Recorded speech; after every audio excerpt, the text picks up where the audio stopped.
3 weeks to go in the college football season, and today in Statesboro, a pivotal game in the Sun Belt Conference that could decide the Eastern Division. First place Troy is undefeated in league play and looking to lock up the inside track on the road. And even though Georgia Southern is still reeling from last week's upset at the hands of ULM, a win for the second place Blue and White would give them the edge into the home stretch. It's time for the most important game of the year in the Eastern Division so far.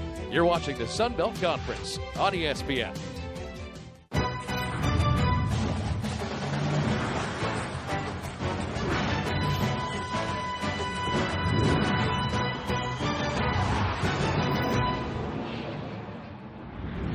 So glad you're with us today with Danny Waugh. I'm Greg Talbot. Well, just a couple weeks ago, Georgia Southern was the darling of the Sun Belt Conference, coming off their rivalry win against Appalachian State, but they followed that up with their worst performance of the year last week in a big loss at ULM. So, Danny, where does that leave us right now in the Eastern Division? Yeah, 44-25, the final score in Monroe, Louisiana. The Eagles have a great opportunity here against Troy this afternoon. If they win, they'll more than likely lock up the Eastern Division and host the Sun Belt Conference Championship December 1st. If Troy wins, they'll battle out with Appalachian State in the final week of the year. So let's get to the big matchup we are watching today, and that is the Troy passing game against the Southern secondary. And Danny, Troy does have the best wide receiver in the conference. Yeah, senior Damian Willis has had an incredible year this season. Over 800 receiving yards, leads the conference. Last week, 10 catches, 213 yards, 1 touchdown. He will be tough to defend this afternoon. Well, if you'd only watched the first 8 games of the year, Georgia Southern secondary had been so good, you would say probably not going to be a problem. But last week at ULM, they got torched for over 300 yards through the air. So what needs to change today? Pretty much play within your defense and also limit the deep ball. The Eagles gave up 4 passes for over 50 yards in the first half last week against Louisiana Monroe. It's always great to have 2 cornerbacks that can get the job done. Kendall Vildor and Monquavian Brinson have been tremendous for Georgia Southern. They have to limit Willis and the rest of the Troy receiving core. Well, it is senior day here in Statesboro. This particular group of seniors has been through a lot. They'll try to channel the power of Paulson one more time for an Eastern Division showdown. It's Georgia Southern and Troy just minutes away on ESPN+. Well, it is the first game of the day in the Sun Belt Conference. It might also be the most important. There you see Neil Brown in his 4th season at Troy. A lot of people think he might be the hottest young coach in the group of 5. He has turned the Trojans into giant killers with wins the last 2 years over LSU and Nebraska. And on the home sideline, Chad Lunsford is virtually a lock for Sun Belt Coach of the Year, Danny. And a very interesting fact here, Greg. Last season when Chad Lunsford took over as interim coach for Georgia Southern, his first game of the year was on the road at Troy. The Eagles lost that game 38-16, but going from last year to this season's matchup, it's been an incredible turnaround for Georgia Southern football under Lunsford. So in case you're just joining us, here's this setup as Tyler Sumter and Brandon Bratcher Underwood gets ready to kick it away. The winner of this game locks in the inside track to the Eastern Division in the Sun Belt Conference. And Underwood gets it away. Good deep kick down to the 1-yard line. And Wesley Kennedy will take it, and to the 25-yard line we go, and we have a little extracurricular activity at the 25. No flags in, a little too physical to get started. But regardless, here comes the Georgia Southern offense to get us started today. So Georgia Southern will send out their offense, and this is going to be a major day in the development of their young quarterback, Shai Wertz. He's been their MVP all season, but he had his worst game of the year last week at ULM. Only threw for 75 yards, rushed for 10. Danny, how does he bounce back today? Well, he has to play within his offense. He has to be comfortable and has to be confident. This is a mental game for Georgia Southern if they want to stay in contention to play in the Sun Belt Conference Championship. Eagles break huddle quickly for their first play of the day.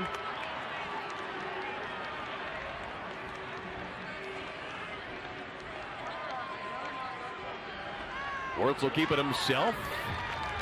Runs up for a gain of 2 or 3 yards on the keeper that time, and that is going to be the matchup to keep an eye on today. Georgia Southern leads the conference in rushing offense with 260 yards a game, but Troy has the best rushing defense in the league, Danny. They only give up 126, so the big question today is who is going to own the line on this matchup? Well, it's going to be interesting to see here today. Also, Troy, the first in red zone defense, and the Eagles did not have a good effort and red zone offense last week against Louisiana Monroe. On 2nd down and 6, here comes Wesley Fields to the near side. Gets up to the 30-yard line before a group of Trojans brings him down. Calling a gain of 1 yard and a big third down coming up. And he's going to look to have a good night as well. Wesley Fields, a senior. It's senior day here in Paulson Stadium. But Fields last week only had 17 rushes for 73 yards. You look at the impact players for today's game: Wesley Kennedy and Josh Moon for Georgia Southern. Tron Folsom, the leading tackler on the Troy defense, had 11 tackles and a sack last week in the win over Louisiana. First third down of the game. Devarius Bardner in motion. Handed off to Logan Wright, and the redshirt freshman is dropped for a loss. That'll bring up fourth down. Georgia Southern will make a late call here and bring their offense off the field. Danny, that was for a team that needs a first 2 quarters to be pretty productive, and we'll talk about that later. That was not a good harbinger for Georgia Southern. Yeah, and the defense was led by Blaze Brown on that stop and a quick 3-and-out.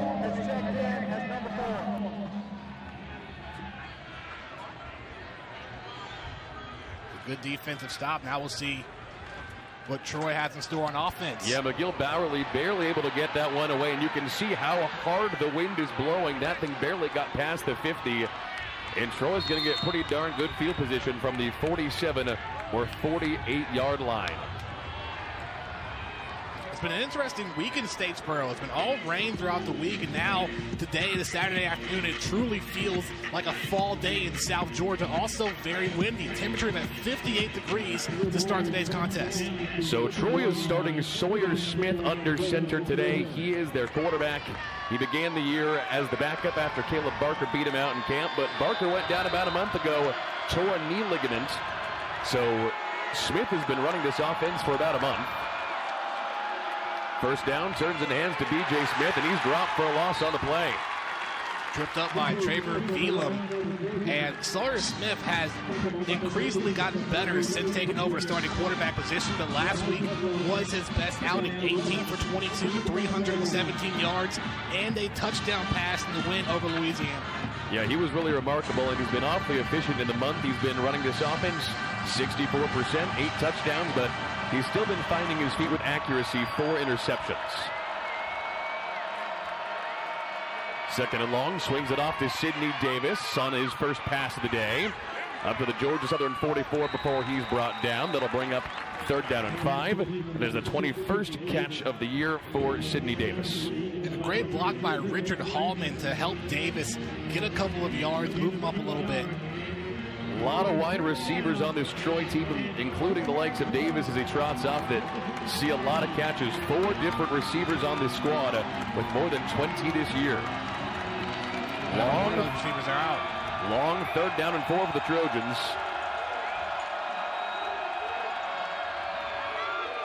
They'll fake it and run the option. High pitch to Jabir Daughtry-Fry. He's got a first down for Troy. Pushed out of bounds around the 30 for a gain of 15 yards, and that'll move the chains on their first series. And Daughtry-Fry almost let that ball get away from him. Had to use the tip of his fingers to get that ball in on the pitch. Yeah, Daughtry-Fry is their number 2 running back, of course, behind B.J. Smith.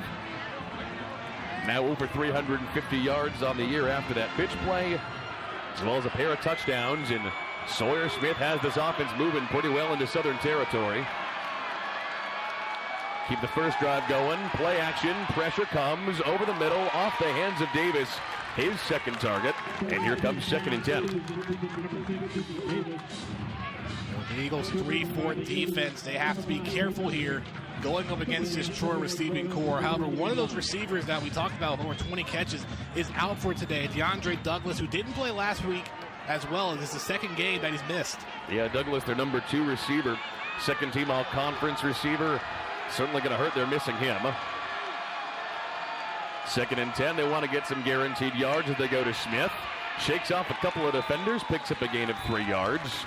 Third down and 7 on the way. And you know, it's funny, Danny, so often Troy is thought of as the great air and out passing team in the Sun Belt Conference, but B.J. Smith is the leading rusher in the Sun Belt. Now 870 yards on the year and 10 touchdowns. He's unbelievable. And that's why it's been so hard to stop Troy. They can beat you in the pass or in the rushing game.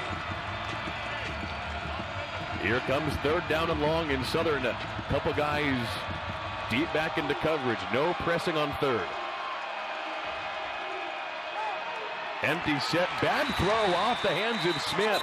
Southern defense had the closing speed even if he'd caught that one. And here comes a long fourth down attempt. And the question is, will Troy send out their kick units? Yes, they will. And Danny, I've had a sneaking suspicion all week long, I think you do too, that this game might be decided on field goals. Today we are featuring the number 1 and number 2 field goal kickers in the Sun Belt Conference. And Tyler Sumter last week was 4 for 4 against Louisiana. Knocked down field goals from 29, 20, 42, and 49 yards. Sumter, the number 2 kicker in the league, right behind Tyler Bass from Georgia Southern.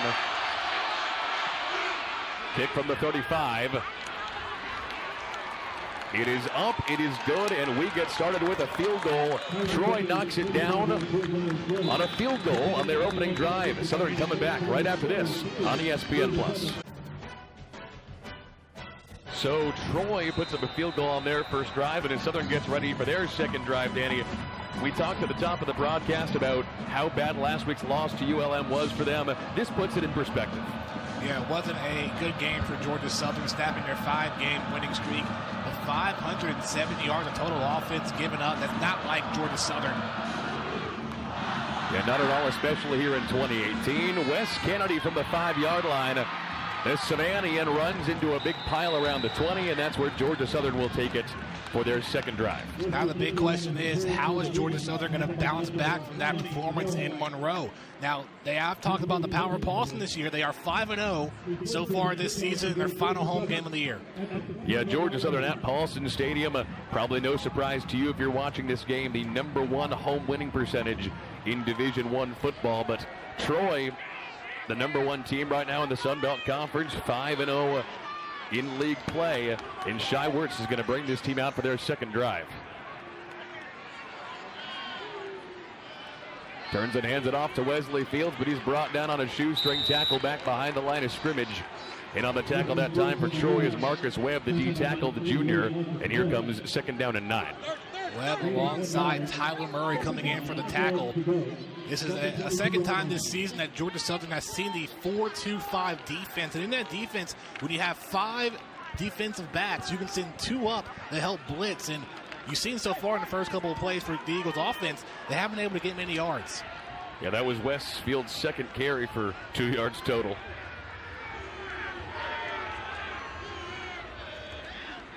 Second and 9, Monteo Garrett will get his first touch. He's a home run hitter through the defense and into Troy territory. And all right, Danny, the Southern offense is here to play. Well, it was interesting to see Garrett sneak through the big wall up front. Troy had 5 men lined up on the defensive line, and it's great to see Monteo Garrett get a big-time run after last week's game against Monroe. Only 6 rushes for 17 yards in that loss. Yeah, this will be Monteo's likely final home game at Georgia Southern here on Senior Day. That is, of course, unless they win this win out and host the Sun Belt Championship game here on December 1st. New first down. Looks like the option. Wirtz will throw to the near side. It's hauled in by Fields. He's inside the 20, and he's going to go all the way down to the 5-yard line. Georgia Southern on the verge of responding after Troy kicks a field goal. Well, looking at how Troy tried to defend the pass, it seemed like one of the defenders forgot about Wesley Fields. And Fields able to find an opening on the far side, makes the catch, and was able to get a couple of extra yards after getting hit. And you know what's funny, Danny? The Georgia Southern offensive coordinator, Bob DeBess, sometimes catches flack from the fans for being too conservative in the first quarter. He's pulling out some tricks in this big game today. Well, they know how important this game is here this afternoon. First down and goal. They're going to dance with the one that brought him, but he can't even get back to the line of scrimmage. The senior Wesley Fields from Americus, Georgia, actually goes down for a loss of 1 on the play. This is what I talked about just a possession ago. Troy first in red zone defense, going up against the Eagles, who are first in red zone offense. However, last week, when you saw that graphic coming back from the commercial break, the one time the Eagles were in the red zone, they were not able to convert. Yeah, the Eagles 27 for 30 in the red zone this year. Of those 27 scores, 21 have been touchdowns. And they'll try to punch it in again. They turn and give to Logan Wright. The redshirt freshman down to the 2 in a crucial third down coming up. Danny, we know Chad Lunsford all season long has told his team to be bold, to go for it in big fourth downs. I actually believe this might be 2-down territory. And I can see the Eagles possibly going for it on fourth down if it gets down to that. Knowing how important this game is, and you don't want to make this a game of field goals. You want to try and get touchdowns if you can. Third down and goal. Cam Brown in it as the tight end. Brown goes in motion. Wirtz rolling on play action. Back of the end zone. Touchdown, Ellis Richardson. And the tight end has his first touchdown of the year on Senior Day. That's a nice present for him. And the Eagles take the lead.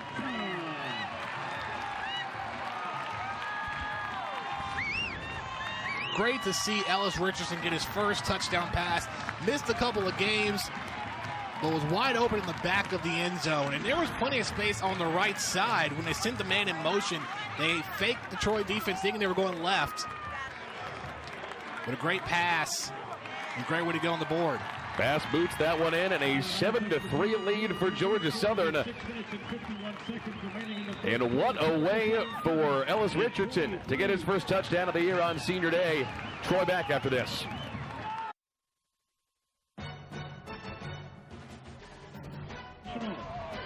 Well, the Troy Trojans knocked through a field goal on their first offensive drive of the day. Georgia Southern comes back on their second drive and go deep to Wesley Fields for a more than 50-yard pass, Danny. They finish it off with a pass to Ellis Richardson from Shai Wirtz from a couple yards out. 7-3. Georgia Southern's offense came to play. Well, this is a big mental game for the Eagles, and Chad Lunsford has had a name for each game for the last couple of weeks. This week's game is the process game. Got to trust the process and go out there and get yourself a win. Bass puts this one into the wind. Jabir Daughtry-Fry from the Ellen Eagles will call for a fair catch, and they will take it out to the 25-yard line. Okay, Danny, well, we talked briefly on the Troy drive that resulted in a field goal on some of the injuries. DeAndre Douglas is out. He has been for the last 2 weeks. Their tight end, Sam Letton, who is really their only pass-catching tight end, has been out for a couple of weeks now. That leaves them with a significant number of yards possibly lost over the course of the game.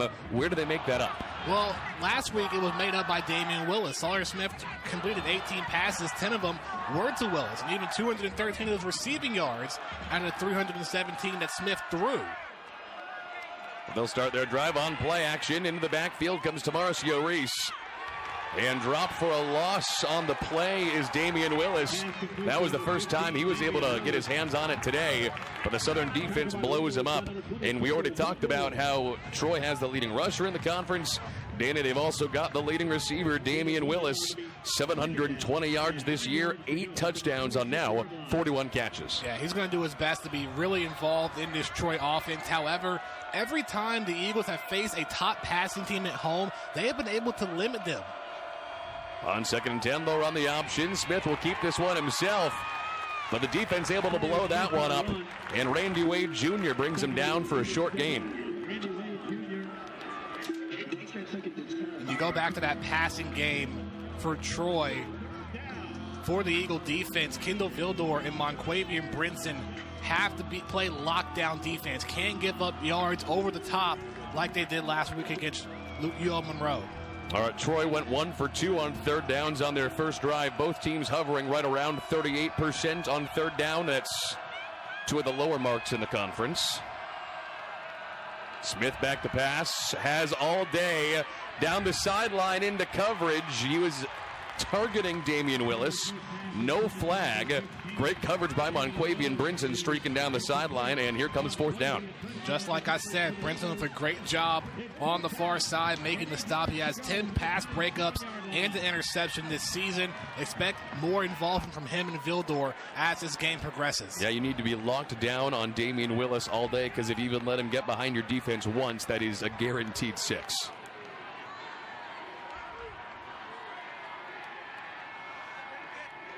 Underwood puts this one in the air.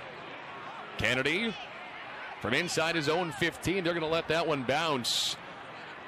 And Georgia Southern's going to be pinned inside their own 10-yard line as they take over here on offense. And Danny, what I was so impressed by on this last drive for Georgia Southern as they get ready to come back out again was the aggression that offensive coordinator Bob DeBest shows. Usually he's pretty steady, establishes the different facets of the option offense in the first half. Man, he pulled out a couple big plays on that second drive.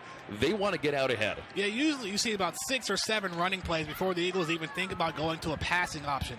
But you saw in the first couple of drives, they're trying to pass early, get the defense off on their toes, and try to fake them out. So we'll see what the Eagles do behind the 10. All right, Wirtz out there as the quarterback. He's flanked in the backfield by Wright and Wesley Fields. On first down, they'll turn and run the option. Wirtz goes down for a gain of 2 or 3 yards on that play. Didn't want to take the hits. And it is worth noting that whenever they do choose to go back to the air, and knowing Georgia Southern, it might be a while, Shai has been Mr. Efficient this year, including today already, 2 for 2 passing. Overall on the year now with 7 passing touchdowns. And even in the struggle he had against Louisiana Monroe, he had a passing touchdown to Mark Rashad. Yeah, picks up a gain of 2. Here comes second down and 8.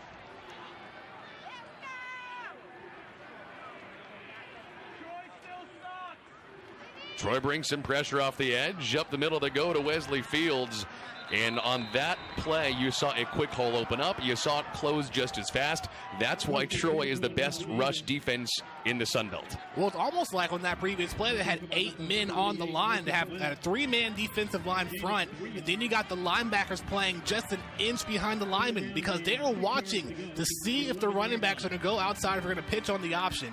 Great defensive stop by Troy on second down. Yeah, Fields hasn't been able to turn many yards. That's his 4th carry today for only 3 yards total. All right, third down and long. Wirtz 2 for 2 through the air so far. Try to make it 3 for 3. Pressure behind him. Tries to extend the play. Shai's going to tuck and run and pick up the first down for Georgia Southern. Very interesting here. Wirtz looked like he was trying to go to Monteo Garrett on the pass. Great coverage by Tron Folsom, but also great effort by Wirtz to extend the play, rolls out to the other side and get the first down. Yeah, and here's the thing, Danny. Not only is obviously Shai Wirtz the leading passer on the team as the quarterback, that's the kind of play that shows you why he is also their leading rusher. Yeah, now about 700 yards on the year. All right, first down and 10. Turns it, hands off to Monteo Garrett, rather Logan Wright. He's up to the 24-yard line and picks up 4 yards on the play. Tackled by number 38, Carlton Marshall. Gain of 4 yards. Second down, 6 yards to go from the 25-yard line.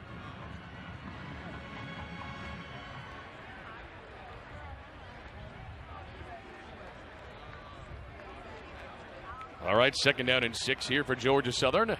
They're on the move. They've been breaking huddle very quickly and getting to the line as fast as they can. Fields goes in motion, empty set for Wirtz. That ball batted away. Great play by Tron Folsom. And Danny, you got to be careful when you throw his direction. He leads the team in interceptions. Yeah, currently with 2 on the year and also 3 pass breakups and 6.5 tackles for loss on that play. He moves the defensive lineman inside, takes on the outside, and made a great stop. So third down and 6 coming up for Georgia Southern, but not something to be afraid of today. 2 for 3 so far. And 4 wide outs for Shai Wirtz. They're letting the redshirt sophomore go to work through the air today. Fields with him in the backfield. He'll keep it, but get dropped for a loss. And the defense smothers him for a sack. Down he goes. And here comes fourth down, and Southern will send out their punt unit. Well, Troy's defense covered that tremendously. It was interesting to see how they were going to cover a 4 wide receiver set. You don't really see that much from Georgia Southern's offense. Almost never. Number 10 for Troy has reported and wearing number 4.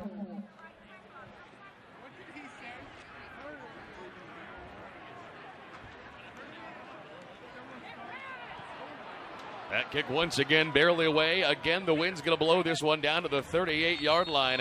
And once again, we're going to get good field position for Troy. So Southern bounces back, but Troy can take the lead with a touchdown on this drive towards the end of the first on ESPN+.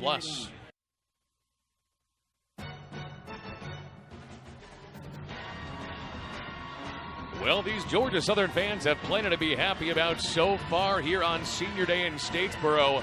Troy favored by 1.5 to begin this game, but as we approach the end of the first quarter, Eagles on top 7-3 as Troy brings out their offense for their third drive of the day. Sawyer Smith, the redshirt sophomore quarterback, out once again to try to get this offense going. They got down into the Southern territory to the 30, settled for a field goal on their first drive. That ball is on the ground. It's a scoop. Will it be a score? No. Ball down to the 30-yard line, and Kendrick Duncan was the one that came up with it for the Eagles. Scott Sloan talked about his defensive line establishing a dominant force and putting pressure on Sawyer Smith. You just saw it right there, and Kendrick Duncan Jr., the redshirt freshman from Stockbridge, Georgia, able to get the scoop and gets Georgia Southern in great field position to possibly score again before the quarter's over.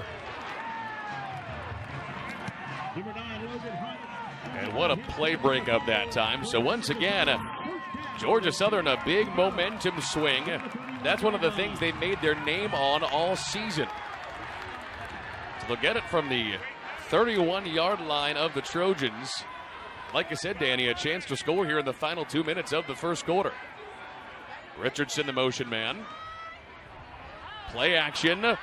Same play. It's Fields. It's going to work again. Inbounds down to the 1-yard line before he's pushed out. And Danny, they went back to the well for the second time in the first quarter. Fool me once, shame on you. Fool me twice, shame on me. Once again, they leave Wesley Fields open on the far side. And there was nobody that got to him. It was the exact same play that put him down inside the 5 before. First and goal from the 1. Turn and give to Fields. And the line holds strong for the Trojans. Wesley Fields on the run. Tackled by number 38, Carlton Marshall. No gain. Georgia Southern 1 for 1 in the red zone so far today. It was that passing touchdown from Wirtz to Ellis Richardson. And Danny, if history is any indicator, based on what this drive has done, they might go for that same play again. Yeah, they may go for another pass to Richardson in the back of the end zone. They have Logan Wright in the backfield along with Wesley Fields. Wouldn't be surprised if one of them get the ball. Wirtz under center.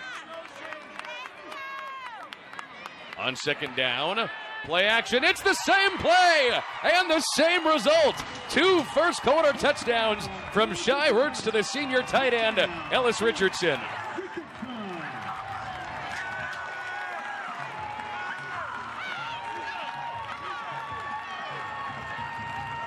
Well, if it ain't broke, don't try and fix it. I think you've got to sign me up as a stock picker now, right? You're on a roll so far, Greg, 2 for 2. Pretty much the exact same play drawn up with the exact same result. Bass puts it up and through. And Danny, what all the experts were saying headed into this game was if Georgia Southern wants to win, they cannot be behind going into the fourth quarter. And because Troy can really put you away on a couple of drives, you need to build a comfortable lead. And really amazing that they've kind of done it on really just 2 different plays, 2 separate times. Well, here's the thing. Going into this game, you understand that Georgia Southern is a primary run-dominant team. So what do you do to get them off guard? You decide to pass more so in the fourth quarter. Already Shai Wirtz 4 for 5, 79 yards, 2 touchdowns, both to Ellis Richardson. Well, Bob DeBass, certainly of the if it's not broke, don't fix it philosophy so far for the Eagle offense. And now it's up to Scott Sloan and the Georgia Southern defense to keep this lead as wide as it can be. Jameer Daughtry-Fry in the Troy end zone back to receive. Back in 2016 before his injury, it was first team all-conference as a return specialist. Pass into the wind. That one down to the goal line. Daughtry Fry will take it out. And the Eagle defense swarms to greet him at the 15-yard line. Danny with a big fumble play, a turnover so far, good return specialty, great cornerback coverage by Kendall Vildor and Monquavian Brinson. The Southern defense has been just as good as the offense so far. Yeah, they've been putting a lot of pressure on Sawyer Smith, so I'm going to be interested to see how Smith answers back here after Bruno's getting hit hard and fumbling the ball. All right, so Troy, all of a sudden, in a 14-3 hole with 36 seconds to go here in the first quarter. They got to get their offense going. Davis, the motion man. Hand off to Smith. Maybe picks up a gain of 1 yard that time. And they, so far, the Georgia Southern defense has limited the number one rusher in the Sun Belt Conference to call it 2 yards total. Yeah, especially after B.J. Smith has been on a tear the last 5 games, had 100 rushing yards in each game. On 2nd and 9, they'll go back to him. Shoulder first tackle by Jay Bowdry brings him down, coming up from the safety position. Here comes 3rd down on the other end of this commercial break. That is the end of the first quarter. Georgia Southern said they needed an early lead, and boy, do they get one. It's 14-3 Eagles here in a big Eastern Division game in the Sun Belt Conference.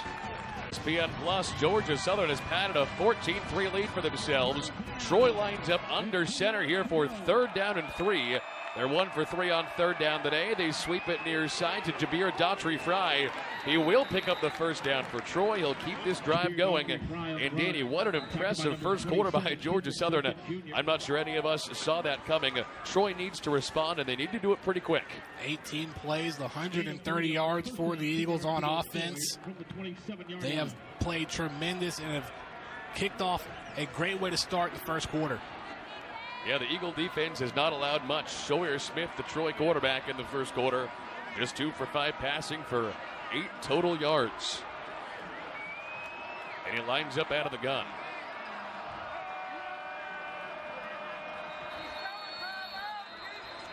And it looks like Georgia Southern called a late timeout as they had a couple guys trying to get off the field. And you can see, Danny, how upset Chad Lunsford is about that, the head coach here at the 40-yard line. They have prided themselves on being one of the least penalized teams in the Sun Belt Conference. That would have been a bad penalty and careless.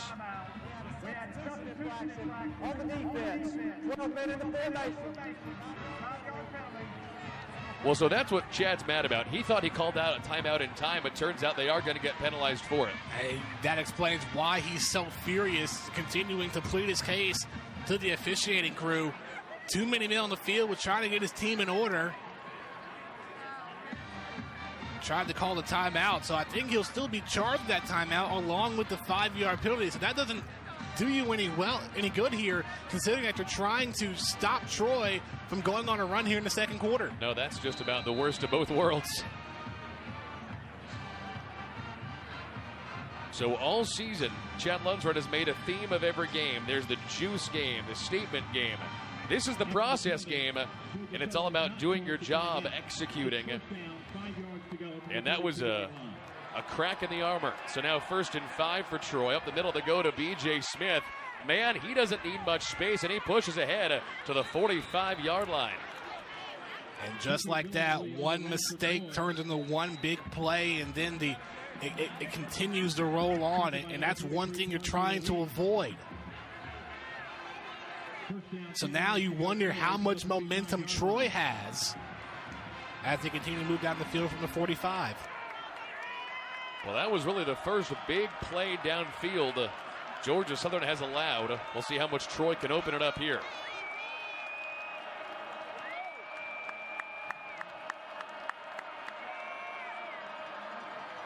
Smith on play action, finds Davis. 3rd time they've targeted him. It's his 2nd catch and a gain of 13 yards for a 1st down, and they're into Eagle territory. And Davis had that extra amount of space due to the block by Trey Eford on the inside. And that's the thing, Danny, we were talking earlier today, wondering with so many injuries on offense, how are they going to make up for it? as they pick up a gain on the ground of 5 yards here. The answer is they're just going to spread it out and use their secondary receivers like Davis. And we've only seen one passing play from Sawyer Smith where he tried to throw the ball deep.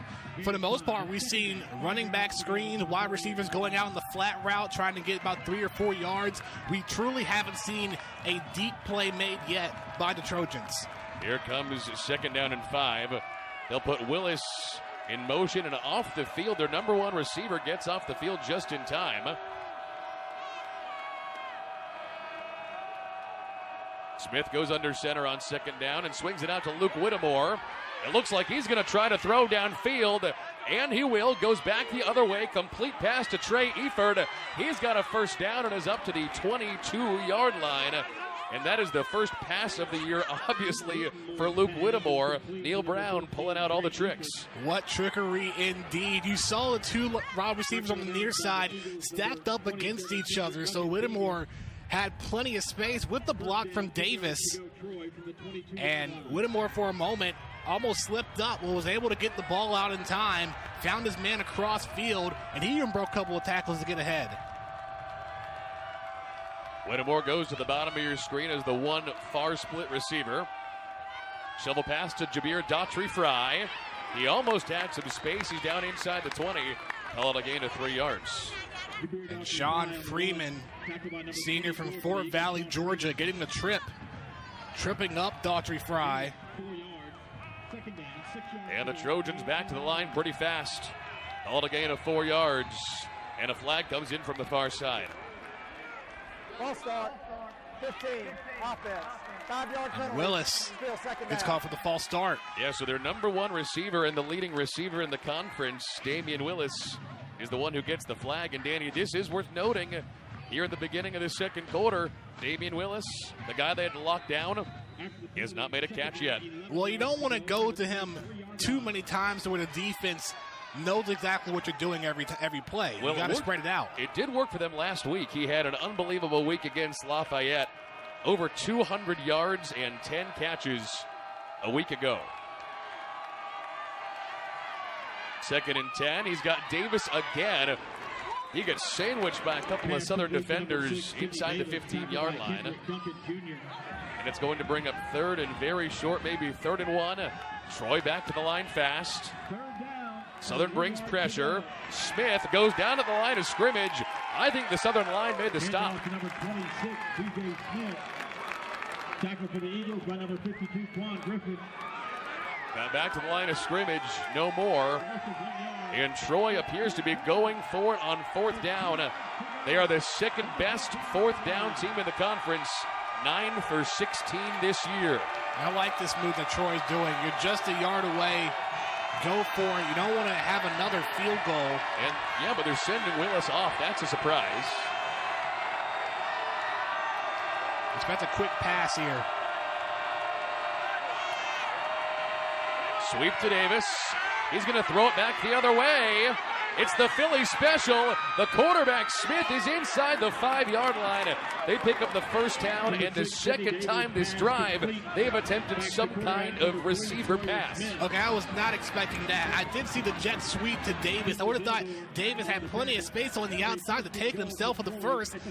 You know, I enjoyed the trick plays, but I don't think that was necessary to get the 1st down. Either way, it connects. Sawyer Smith catches the pass and gets some yards, and it's 1st and goal. Do you know how dangerous that is on 4th down? So 1st and goal inside the 5 for the Trojans. Hand off to Eford. Tries to get the edge, and he will get it. Touchdown, Troy. It's a 5-point game, and it's Eford's 3rd touchdown of the season.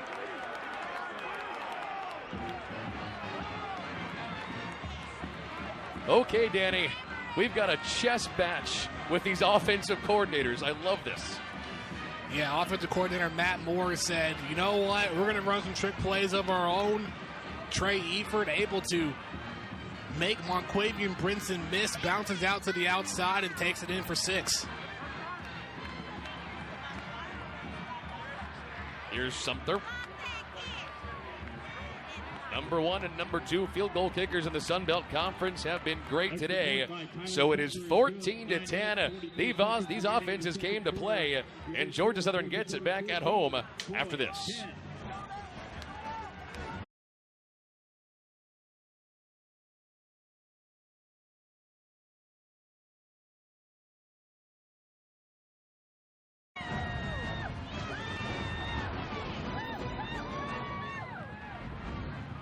Well, Georgia Southern had built themselves a pretty comfortable 14-3 lead here in Statesboro. Surprising early start here for these offenses as the Eagles had a 14-3 lead against Troy, but the Trojans respond with a touchdown. Now 14-10 as the kick is away. Wes Kennedy from the goal line, and he will run this one out. The former Benedictine cadet out of Savannah has been great on returns this year. We've still been waiting for him to break one. He's up to the 24-yard line. And Danny, you were saying to me just a second ago, it feels like Troy is playing angry. Well, you got to remember, Greg, 2 years ago on December 3rd, the Trojans came into Statesboro last week of the season expecting to win the 2016 Sun Belt Conference Championship. However, the Eagles won that game 28-14. It pretty much spoiled the Trojans' chances, and Appalachian State ended up winning the conference that year.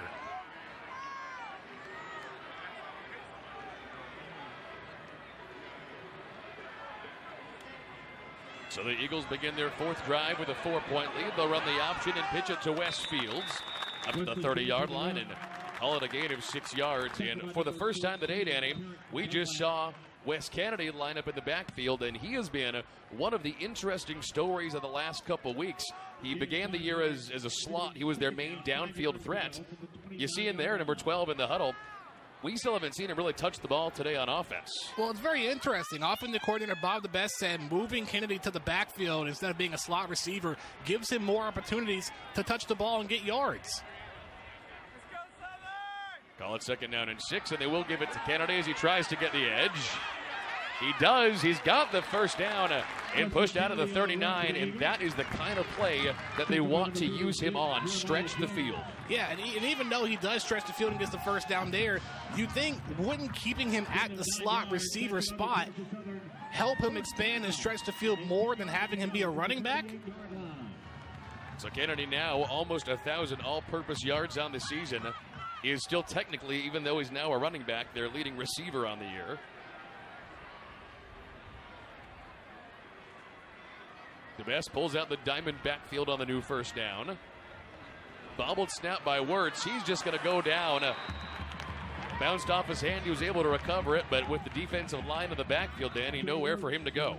Big Trayvon Sanders, 6'2", 327 pounds of force. Sends Wirtz down.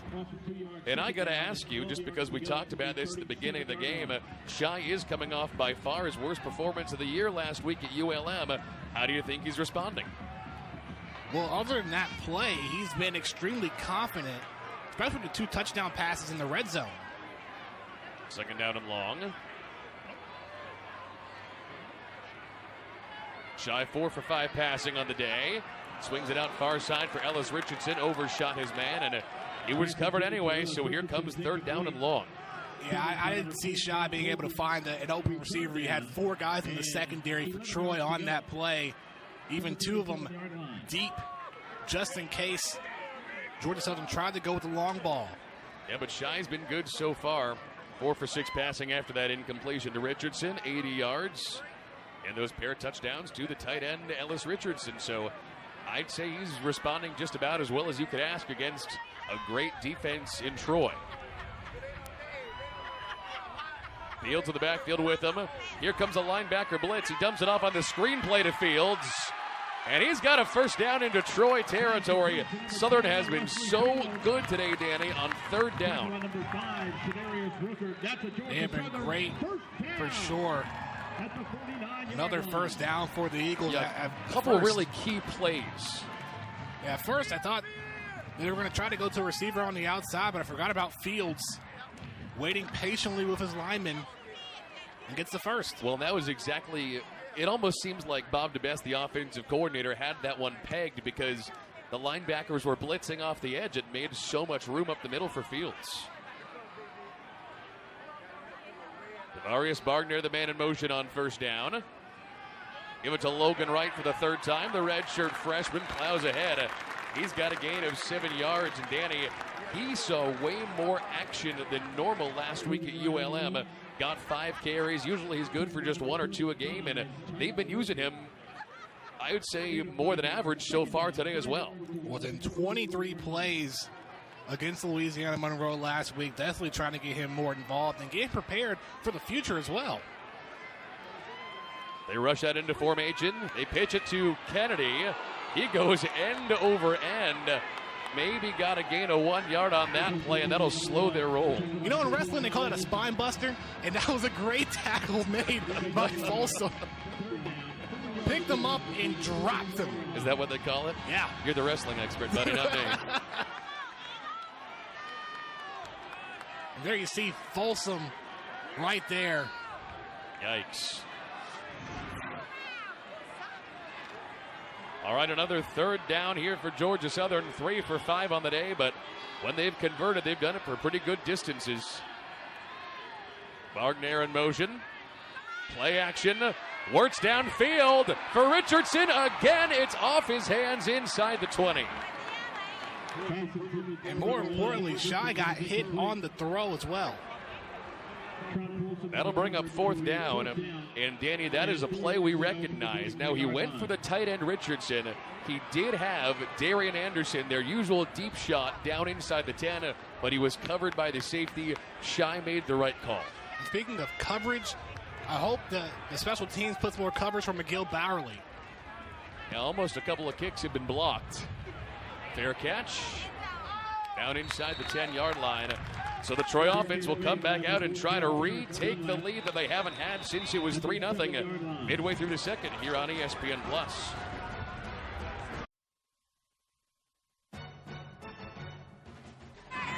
Well, you gotta love the air guitar contest between breaks here at Georgia Southern and Danny. These offensive coordinators today have turned it up to 11 already. Georgia Southern on top of Troy, 14-10. Yeah, it has been a battle so far. At first, the Eagles getting up ahead with 2 touchdowns in the first. Now you see Troy gaining momentum here in the second. Up the middle they go to Smith. He goes down at the 1-yard line. He got his knee down at the 1. Southern calling for a safety, but Danny, he was so smart. He intentionally went to one of his knees at the 1-yard line to avoid the safety. And I understand going with trick plays, but B.J. Smith had nowhere to go. Taken down by Deshaun Cooper. All right, from their own 1-yard line. Second down and long with 5 minutes to go here in the first half. Deshaun Cooper there on the tackle. And now Troy has to be really careful.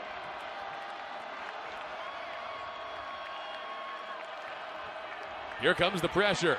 Smith goes way downfield to Whittemore. He hauls it in past the 40-yard line and a gain of 40 yards on the play.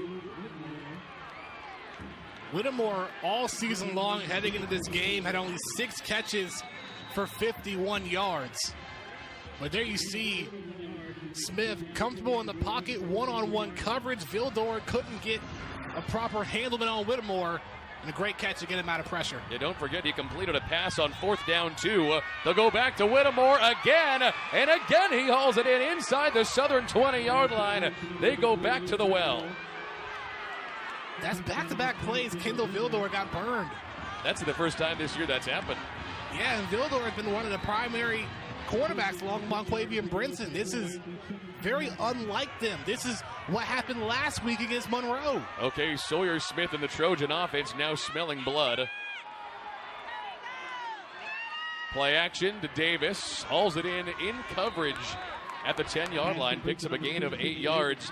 And they're going to hurry this up, Danny. Troy senses this is a chance to take the lead. And now that all the focus is on Whittemore, keep an eye out on your screen for Damian Willis on the near side, currently matched up one-on-one with the redshirt junior Jesse Liptrot. They go back to Davis. Hit and taken down at the 5-yard line that time by Liptrot. And they will now take their time on this play. So look out for Willis, and also look out for B.J. Green. 4 straight passing plays. Wouldn't be surprised if they run it here. First down and goal.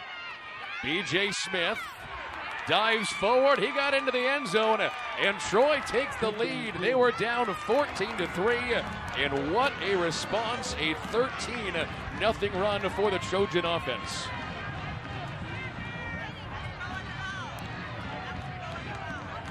An impressive 6-play drive for Troy all the way back at their own 1. Takes it 99 yards downfield. Overall, 6 plays, 92 yards.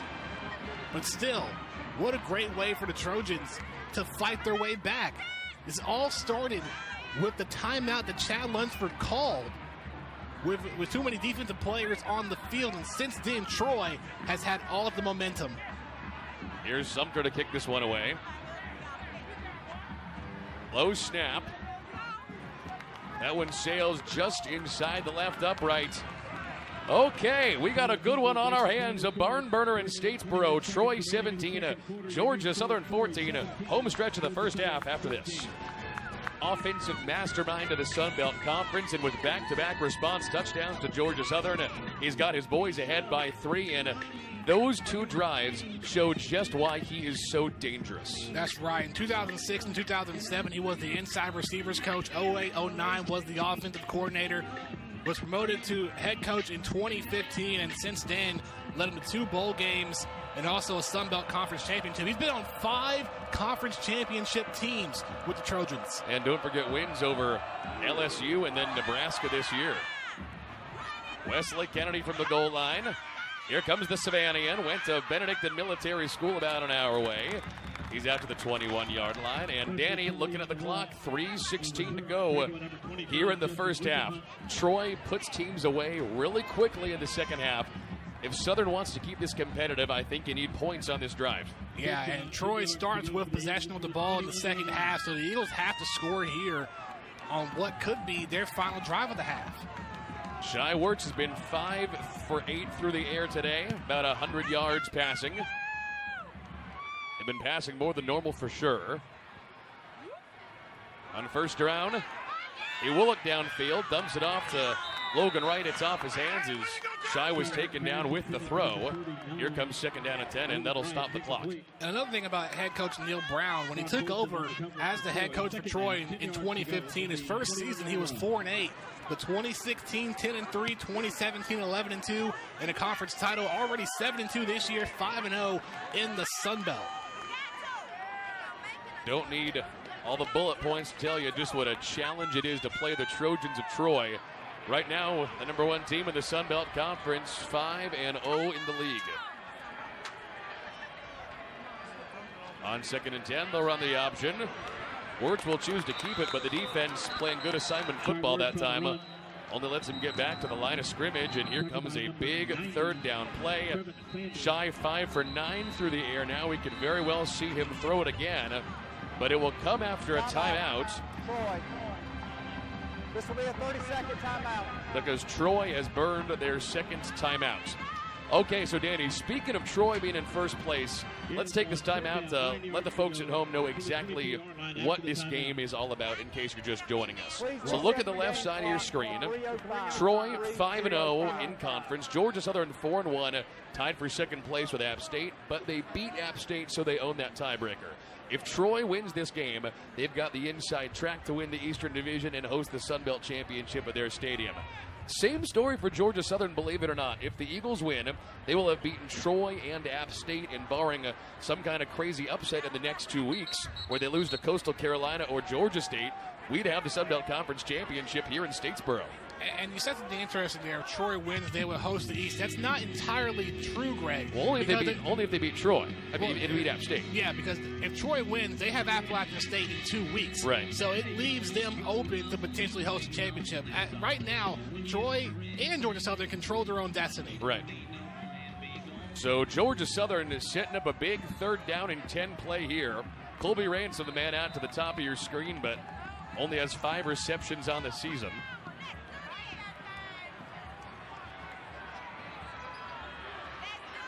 Troy brings the house as Wirtz drops back to throw. It's Obi Fortune past the 25-yard line. Reaches out to the 27, his 5th catch of the season, but he's not getting enough distance. 4th down coming for Georgia Southern. And the Trojans will burn the timeout. Yeah, wise move by Troy, calling the timeout when the Eagles couldn't get the first down. Plenty of time for the Trojans to get good field position and possibly score one more time before the half is over. And if you're Chad Lunsford, you got to keep in mind, Troy does get the ball to begin the second half. One more score here from the Trojans and then one to begin the second half would not put this one out of reach, but it would make it awfully difficult because Georgia Southern, again, in case you're just joining us, they haven't scored a touchdown since the first quarter. They're scoreless here in the second. Well, here's the thing. The Eagles came out explosive to start this contest. Yeah, the first drive didn't go so well, but the next two, they're able to drive down the field and score touchdowns in the red zone. That's one thing that they have been great at all season, red zone offense, but one thing that they weren't good last week against Louisiana Monroe.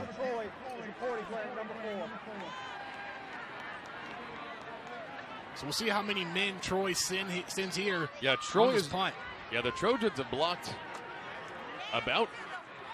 they've almost blocked 3 punts. This time they will let Bowerly get it away. Dunlap back to receive, but he won't really get a chance. Or at least he tries to. That was nearly foolish. 25-yard line. Looks like he's able to keep a hold of it. So 75 yards to go for this red-hot Trojan offense in the next 2:47. I don't agree with that. I understand you don't want to let the ball go even deeper down in your own territory, but you should just let it go. Don't try to make something happen and then fumble the ball and then you put the Eagles in a position to score. Not when you're the only white jersey out of about 6 guys. Only one guy came back too to protect them. Yeah. So Sawyer Smith started slow. Since then, he's been red hot. 9 for 12 today, 126 yards. No touchdowns, though. Puts Davis in motion. Drops back on play action, and he's got plenty of time. He's going to roll, get to the sideline, stop the clock, and pick up 5 yards in the process. Smart decision there by Smith. Nobody was available.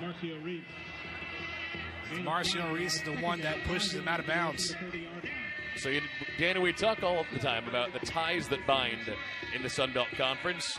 Sawyer Smith, coming out of high school, was offered by Georgia Southern, App State, South Alabama. He's a guy Southern had their eye on even a couple years ago. Hand off up the middle to Jabir Daughtry-Fry. Picks up 2 on the ground, and that'll bring up 3rd down. Rather my mistake. That was D.K. Billingsley on the carry, his 2nd to the day. And it'll be interesting what happens moving forward for Troy when Caleb Barker returns and you have another decision on who starts at quarterback next year.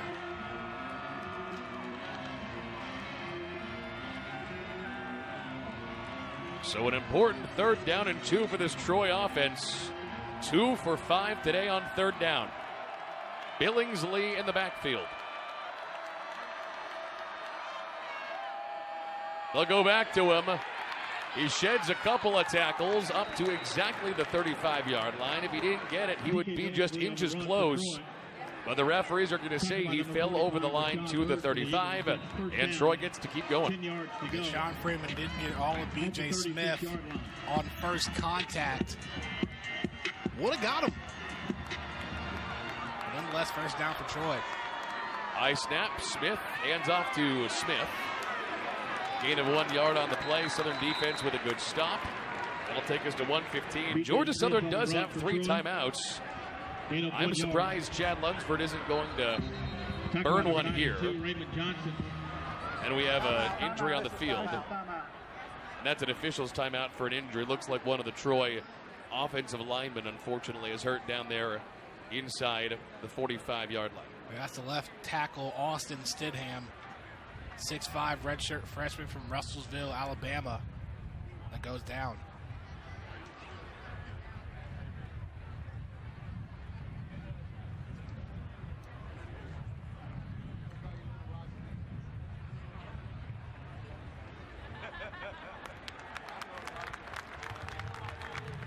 And thankfully, Stidham is up and going off on his own. That sets up 2nd down and 9 for this Troy offense. Danny, can you think of a reason why Chad hasn't used any of the timeouts? Well, it could be because he's banking on his defense to have made that stop on 3rd down, then call a timeout, and then save timeouts for your offense on the other end. This doesn't leave a lot of time. Smith back to pass over the middle of the field, nearly intercepted. I saw that one bounce. Josh Moon let it come to him instead of the other way around. Interesting to see what Sawyer Smith was looking at on that play. I'd be interested to see a replay and try to see what he was seeing. But I'm not sure we're going to get a chance because here comes 3rd and 9. It was great coverage, too. I think he assumed his slot receiver there was running a post route, and it was a comeback. 3rd down and 9. Southern rushes to the line.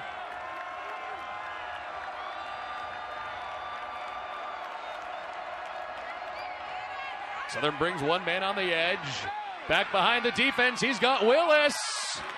And he holds it inside the 25-yard line. What a time for the number 1 receiver in the Sun Belt Conference to haul in his first pass. Well, that was very close because Monclavian Brinson also had a piece of it, but the flag is thrown out, so this could be pass interference. Even though he made the catch, amazing. Very amazing, absolutely. Let's take a look here. Ruling on the field is the ball was completed to the offensive player. Pass interference, defense, number 4. That penalty's declined. The play results in a first down. Wow, so not only does Willis make the big play, the Trojans also get 15 more yards. And Willis had the game of his life last week against Lafayette. 10 catches, 213 yards.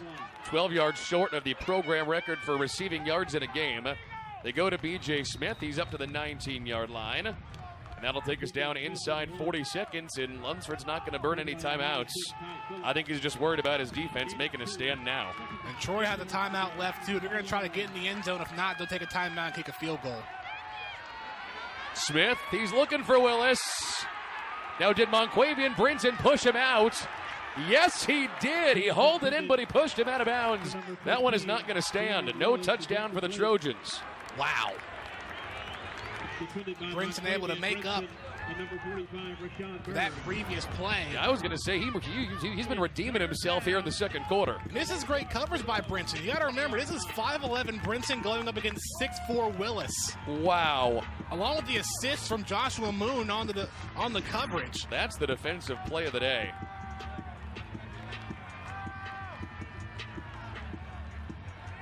They're going to call this 3rd down and 8 for the Trojans. They're 4 for 7 on 3rd down today. Brown's going to bring out his coaching staff. They will use their final timeout. Very interesting to use their final timeout instead of after the 3rd down play, because if you get the first down, Troy, that's their 3rd and final timeout of the first half. Because if you get the first down, you have plenty of time 10-minute timeout to possibly run one more play and then call a timeout, or just let the clock run and kick a field goal. This tells me right here, Greg, that they're going for broke. This is going to be a pass into the end zone. They're not playing for first down here. If they don't get it on 3rd, they're going to kick the field goal and go into halftime with a 6-point lead. No, I think we're going to see a pass inside the 10-yard line and see if they can make a break for the goal line.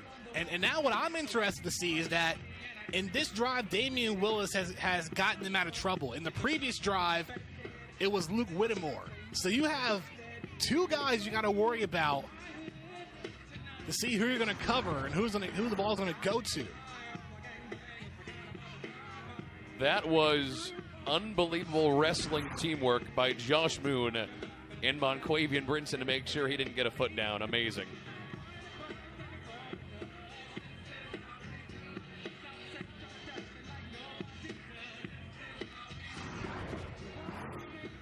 So here's another look at that play. I'm actually not sure he didn't barely get a foot down. Yeah, looking down, I think his right foot may have dropped right on the line.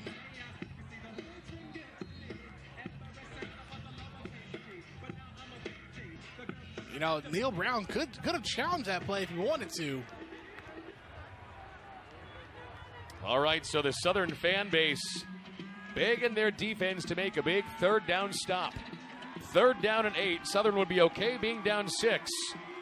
Being down 10 to this tough Troy team when they get the ball back to begin the second half would be a tall order. 3 receivers, Whittemore on the near side. Smith back to pass, looking to his left. For the end zone, went to Whittemore. Pass is broken up by Kendall Vildor inside the 5. And Troy's going to bring out their kick unit and settle for 3. All right, Danny. Well, last week was a tough week for the Georgia Southern secondary. They got burned all over the field by ULM. They got burned a couple of times here in the first half, but when it mattered, the secondary has redeemed themselves late here in the second quarter. They have made great stops. It'll be a 37-yard field goal attempt from Tyler Sumter. Already made one today. Sumter, the number 2 field goal kicker in the Sun Belt, behind Georgia Southern's Tyler Bass. Good snap, high kick. That one sailed off to the right. It's no good. And Georgia Southern is likely going to head into the break only down 3. That could be a huge help for them, Danny, because all of a sudden you score a touchdown in the second half and you got a more sizable lead. And that's a big sigh of relief for the defense. And I'll say this, as we head into halftime, Georgia Southern, Danny, I would say they've caught a couple of breaks. Early in the game, they forced a fumble, got really good field position. That led to a touchdown. This play, that touchdown that was ruled not a touchdown just a few minutes ago. Southern should be pretty happy with the breaks they've caught here in the first half, as Wirtz will take a knee, and that'll take us into the break. Well, it's been a tale of 2 quarters. First quarter was all Georgia Southern. Second quarter, all Troy. These 2 teams will talk things over, and we'll see what happens in the second half. All right, we are headed to halftime here on ESPN Plus. Back in a second, number 1 Troy 17, number 2 Georgia Southern 14.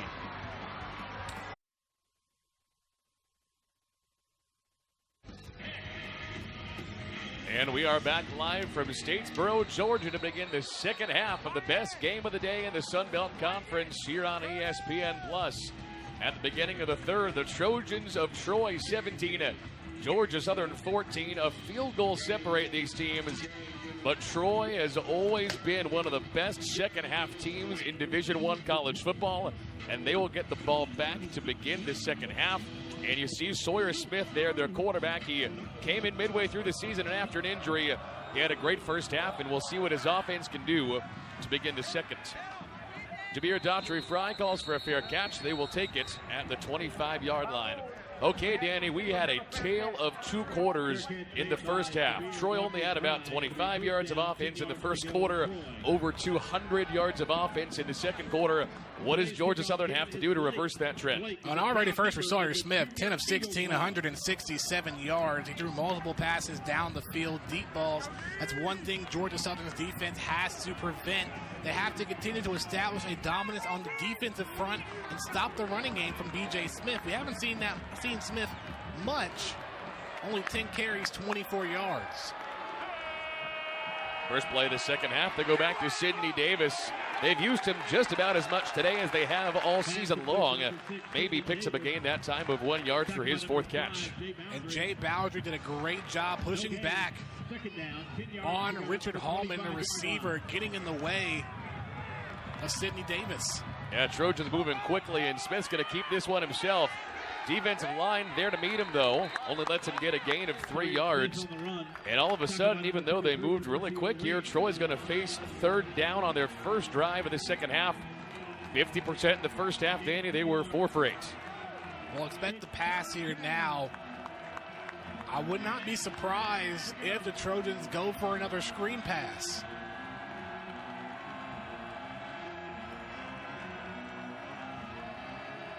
And they're on their feet in Paulson Stadium. One of the best home field advantages in all of college football. Smith goes back the other way. That is a complete pass hauled in by Daniel Crowell. Doesn't get a first down, though. Only a gain of 2 or 3 yards. That will bring up 4th down. And Danny, you said right at the end of the first half, Georgia Southern needed a first drive stop. Can't let Troy pull away. They do just that for you. And back-to-back plays were made by Raymond Johnson, the defensive end. And just like that, what should have been or what could have been a great way to start the second half for Troy, the quick 3-and-out.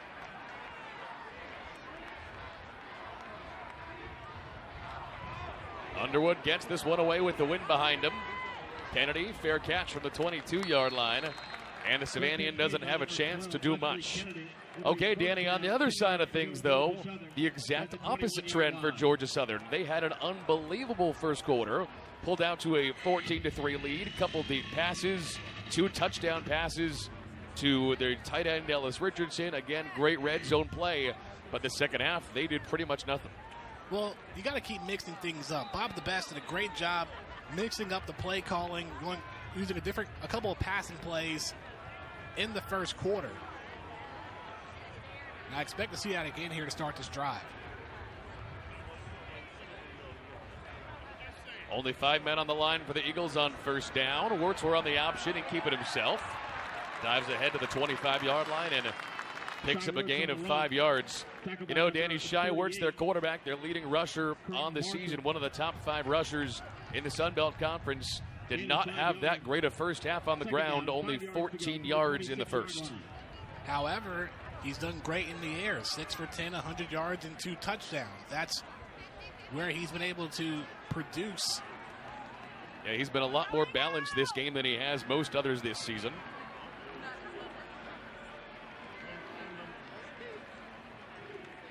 Second down on the read. Wirtz goes down in the backfield, and he is dropped by Anton Barker, the defensive end. And they're going to make him throw here on third down.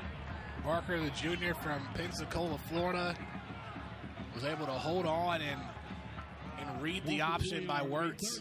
9 yards to go from the 22-yard line. So, Danny, like you said, Shai had a great first half through the air for him. 6 for 10, 100 yards, 2 touchdowns. He still has not thrown an interception all season long. He's Mr. Efficient, takes care of the ball very well. Let's see what the Troy defense can do against him. Devarius Bardner, the man in motion. Wirtz looking downfield, steps up, and he's going to go down again. And Barker gets him for the sack. His second takedown behind the line of scrimmage on this opening series of the second half.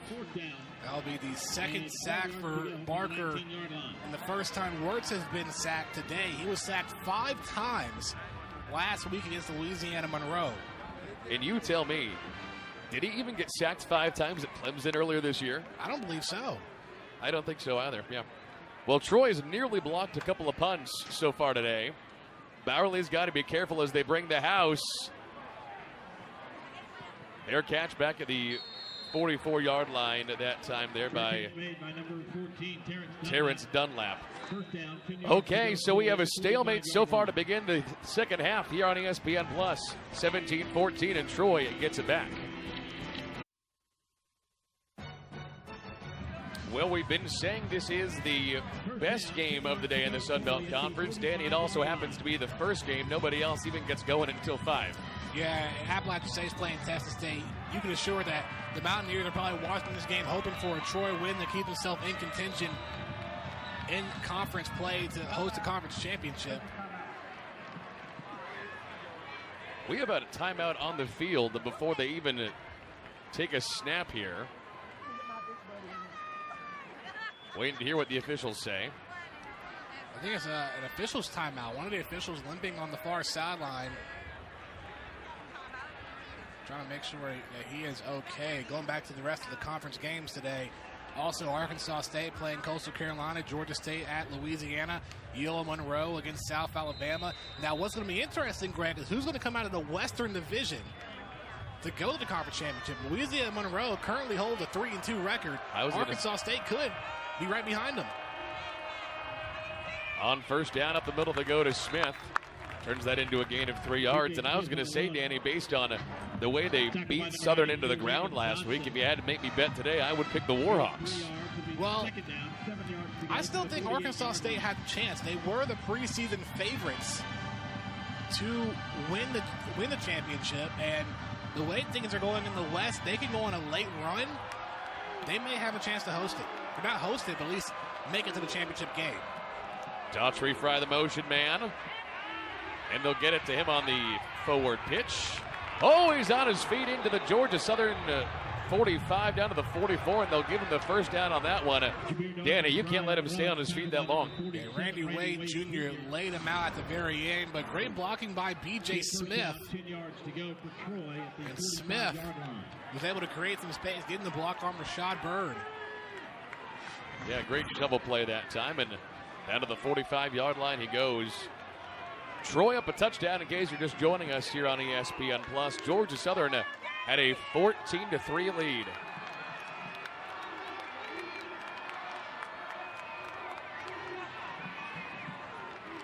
Up the middle to DK Billingsley, picks up a gain of 5 yards. You know what's funny, Danny, is Billingsley hasn't really seen much action this season. Entering this game at just 14 carries for 80 yards, but they've been using him all over the field out of the backfield. And they'll give it to him again. This time, though, he's only able to plow forward for a gain of 2 yards. Setting up 3rd and 3. Yeah, I haven't seen Billingsley much throughout the season, but he's getting more involved, providing a third option at running back for this Troy offense. This Troy offense comes out on 3rd down. They are 4 for 9 today on 3rd down. Entering the game, both they and Georgia Southern hovering at 38%. That's on the bottom half of the conference on 3rd down conversions. A massive switch here on defensive players. The Eagles got to be careful. This is what caused Chad Lunsford to call a timeout to start the second quarter. Yeah, the secondary looks confused. 3rd down, B.J. Smith, the Sun Belt Conference's leading rusher, picks up the first down. He's into the Southern 33. And that may have caught a couple of defenders off guard. B.J. Smith had plenty of space to run up the middle and get the first for the Trojans. Smith now 30 yards on the day on the ground to the near side. Jabir Daughtry-Fry inside the 30, and he picks up 4. You see Neil Brown taking advantage of that, running quick plays, not giving the Eagle defense time to regroup.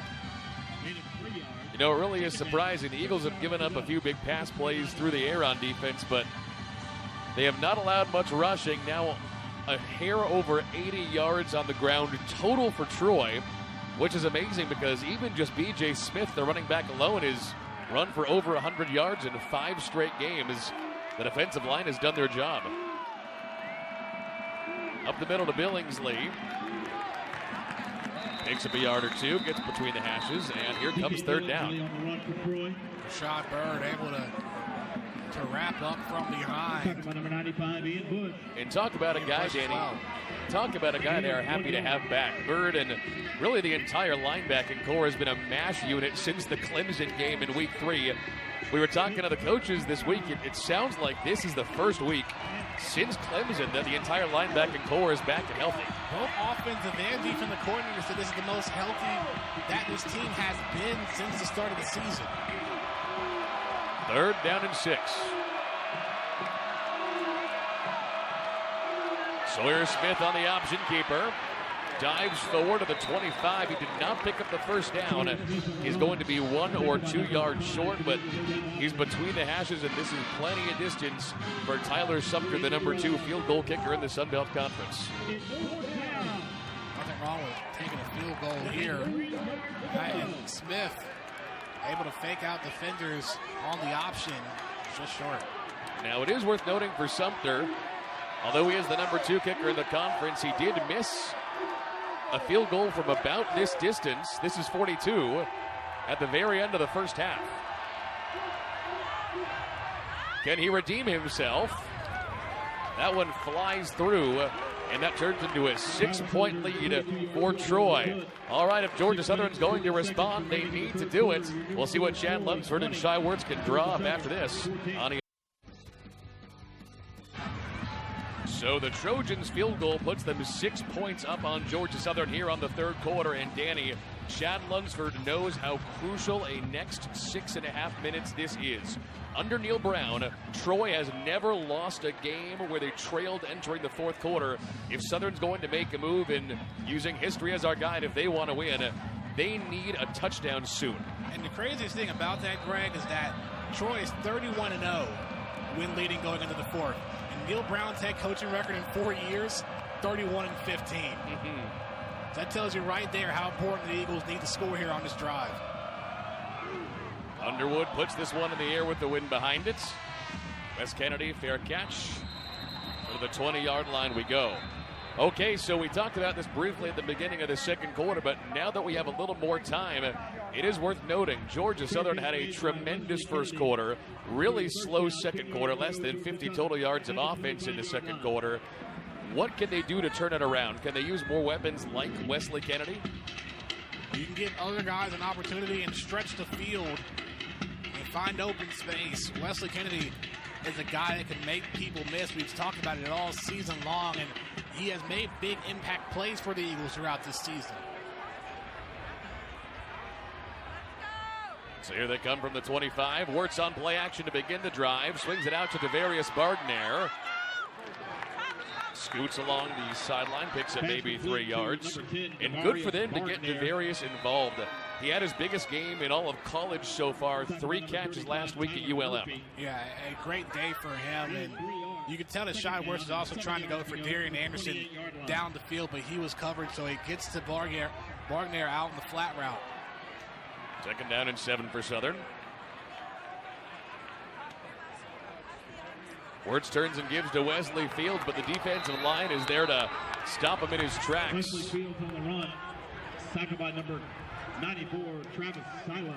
Travis Silo in there on the tackle, bringing up third down and long. Silo was right there to wrap up Fields. 28-yard line.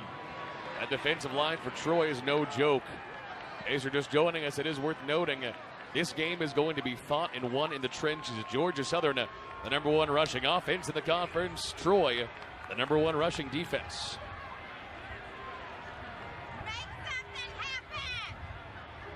On third down and 7. Pocket collapsing around Wirtz, dumps it off to Fields in a great shoestring tackle by Trayvon Mathis. And that'll force a fourth down. It is worth noting, Danny, they ran that play on a long third down before, and it worked last time, but comes up short here. And a great job for Mathis for recognizing that previous play. And made a great shoestring tackle to prevent the running back from getting the first. Okay, so this is going to be the drive of the day, I believe, for the Georgia Southern defense. As Bowerly puts it in the air, into the wind, spinning down to the 40-yard line. Takes a slight Southern bounce, and Troy's going to get good field position. They will take it from their own 36. Okay, so again, using history as our guide, Troy under Neil Brown has never lost a game where they led entering the fourth quarter, and they've only lost a game once under Neil Brown since he's been here in 4 years, where they were trailing at halftime. That was here against Georgia Southern when Tyson Summers was the head coach 2 years ago. Southern's defense needs to stop. If they go down one more touchdown, Danny, I think you can say that's probably it. I wouldn't doubt the Eagles out just yet. I mean, there's still a whole other quarter of football left to play. Yes, the stats may say what they are, but this is a great Eagle team. Yeah, Smith downfield, great connection for a gain of about 20 yards that time. It's hauled in by Sidney Davis, and Danny, they've been using him gangbusters today. He's usually a secondary receiver, but he's been their number 1 target today, actually. This is what I talked about, getting other wide receivers involved to put the pressure off of Damian Willis. Willis was the primary target last week, and the Eagles know that going into today. Davis looking deep again. This is for the number 1 receiver in the conference, Willis, and they are going to call pass interference on Monquavian Brinson. I don't think I agree with that, with the flag being thrown. I think Willis was trying to push off of Brinson and get space. I don't think that should be a flag on Brinson. See what the official says here. Defense, number 4, 15-yard penalty, automatic first down. You can tell by the reaction of the crowd, they don't agree either. And let's take a look. So you're watching number 4 here in the blue.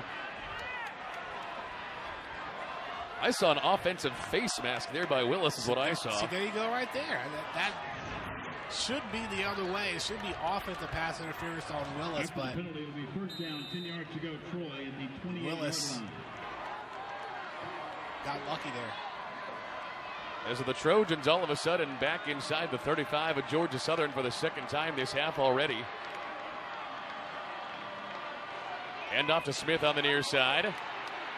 Stays on his feet. Great last-second tackle by Tamarcio Reese. Danny, great to see him back and healthy. Yeah, Tamarcio Reese was the Sun Belt Conference Defensive Player of the Week back in Week 1. Like we said earlier, the linebackers for the Eagle defense have had a couple of injuries over the last couple of weeks. So they're all healthy. And Tamarcio Reese, a senior on senior day, trying to make some plays on the defensive side. The next 4 minutes are going to be very important for how this game goes, with history as any judge. Second and long. Smith, play action for the end zone. It's Whittemore. Touchdown, Troy. And the Trojans are beginning to pull away here in the third quarter.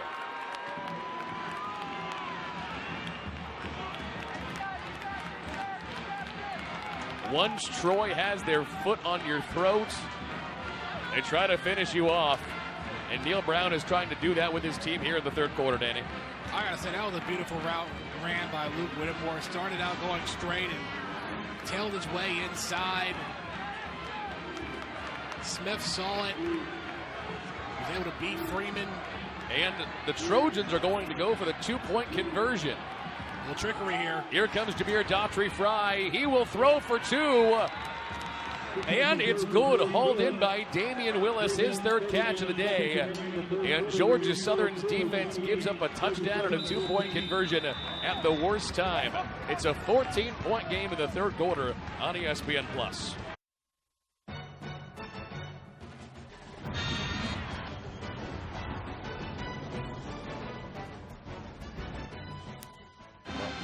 Well, the Trojans of Troy have responded with 25 unanswered points since Georgia Southern took a 14-3 first quarter lead. And Danny, if Troy wins this game, we're going to look at that play action pass to Luke Whittemore as the one that pretty much put it away. Yeah, one thing I said, you can't have them beat you on the deep ball.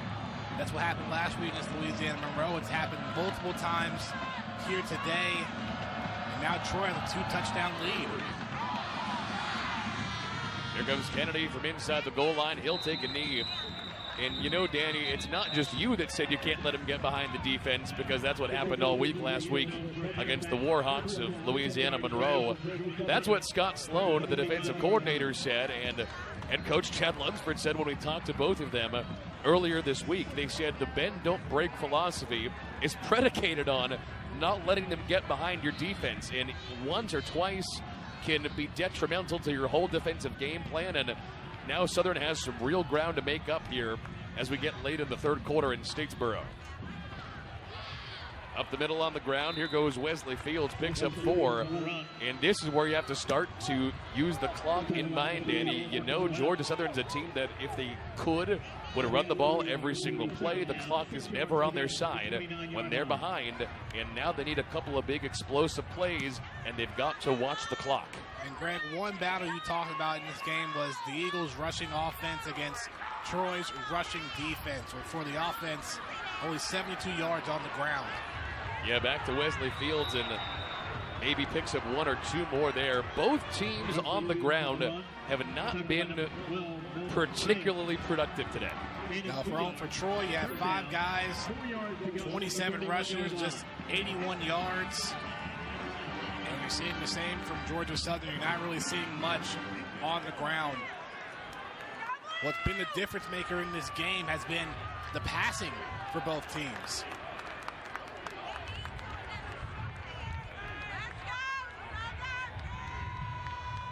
Southern on 3rd down and 4. It's a flea flicker. Wirtz looking downfield, and he's going to be chased.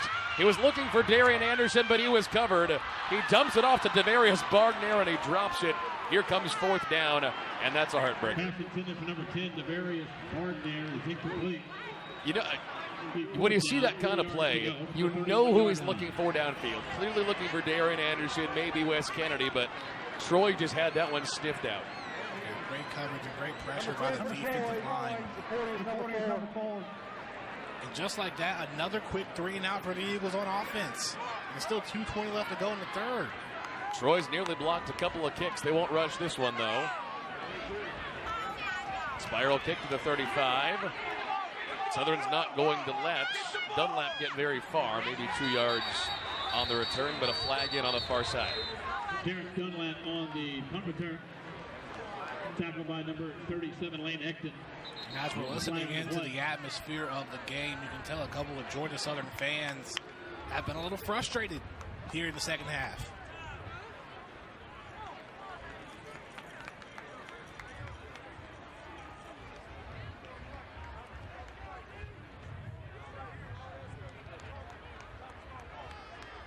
On the return, we have block in the back on the return team.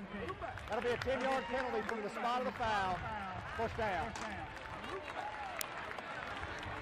And knowing what we know about the history of Troy as a second-half team, we are starting to see some folks on the far side of the field walk down and probably head back to Greek Row. Troy is not a team that easily abandons their leads, Danny. Well, one more successful drive from Troy here in the next 2 minutes could seal the deal early. I'm not counting the Eagles out just yet. Going to the fourth. You can never count them out at Paulson. The power of Paulson is statistically a reality. Yes, and they've been 5-0 this year, and you've seen them come back against Arkansas State earlier back in September. So 1st and 10 for the Trojans, and trying to put this game away at Georgia Southern. Play action, streaking over the middle as Willis. He's got a first down and a gain of 15 yards. Kendall Vildor was on the coverage, and he was playing back, not letting the receiver possibly get ahead of him, but left a lot of space as he crossed through. And Willis got hit pretty hard. You can see him limping off the field. And I would say with a 2-touchdown lead and being on offense, Danny, they could afford to let him stay out a while to recover. Yeah, third catch on the day, 57 yards. Take a quick breather. 90 seconds to play in the third. Back to the ground to Smith. He's got a big hole. First down, hits the Y button and moves the chains. And we haven't really seen a lot of run plays like that from Troy throughout the day. It's probably the second one that B.J. Smith was able to run.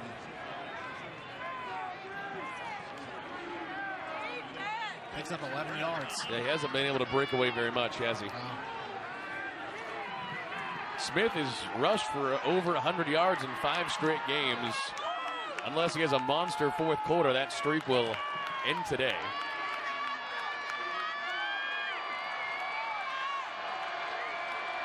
Trojans on first down. Back to Smith they go. Breaks a tackle and tries to break to the outside. Taken down for a gain of 3 yards. We will have one more play here in the third quarter. Or maybe not. Clock hasn't started yet. I think Troy's going to try to get one more play in. Looks like it.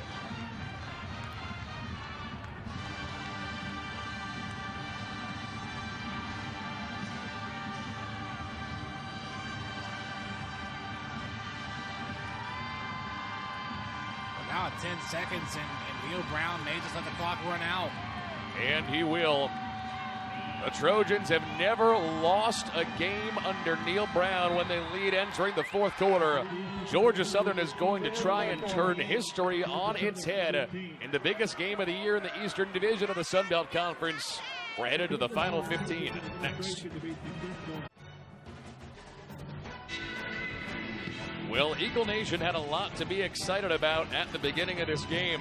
Georgia Southern ended the first quarter up 14-3 on number 1 Troy. Since then, though, 25 unanswered points from the Trojans. And as we begin the fourth quarter, Danny, history is not on Georgia Southern's side.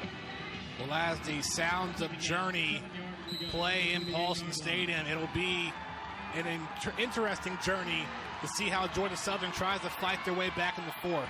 Need to make a great defensive stop here if they want to keep themselves within it. 2nd down and 7 to begin the fourth quarter. Swing it off to Jabir Daughtry-Fry. He's got a great block from one of his receivers, and he scoots down inside the 35. And in case you're just joining us when I say that history is not on Georgia Southern's side here, we'll say it again.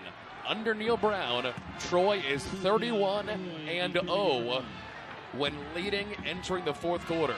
With Neil Brown as their head coach in 4 years, they've never lost if they're leading entering the fourth. And also, they haven't lost the game when they produce 400 or more yards of total offense. They're currently at 384.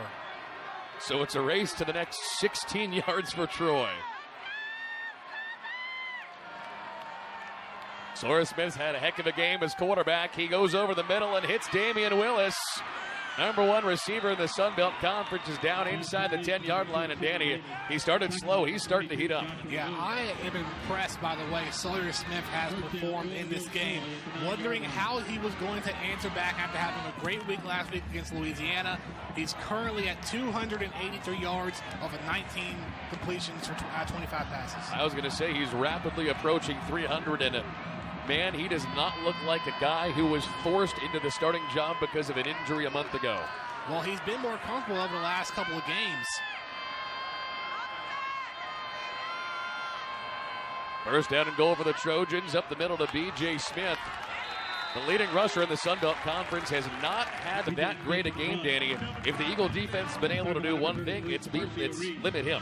Yeah, and going back to Sawyer Smith for a moment, going back to his 4 starts leading into Troy, his passing yards went from 81 to 135, 158 to 317, and now at 283 today. He's increasingly gotten better, and it seems to have helped Troy going into the home stretch trying to host a Sun Belt Conference championship.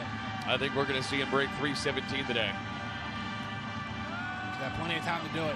Second down and goal for the Trojans. Second best red zone offense in the Sun Belt Conference. Play action. Smith floats it off the hands of Sean Freeman. Nearly intercepted. And Danny, that would have given them a chance. Would have been a big momentum swing here in Paulson. Sean Freeman almost came up with the interception, just bounced off the tip of his fingers. We know that the Eagles student section loves it when they pump Mo Bamba, but now the Eagles need a couple Mo stops.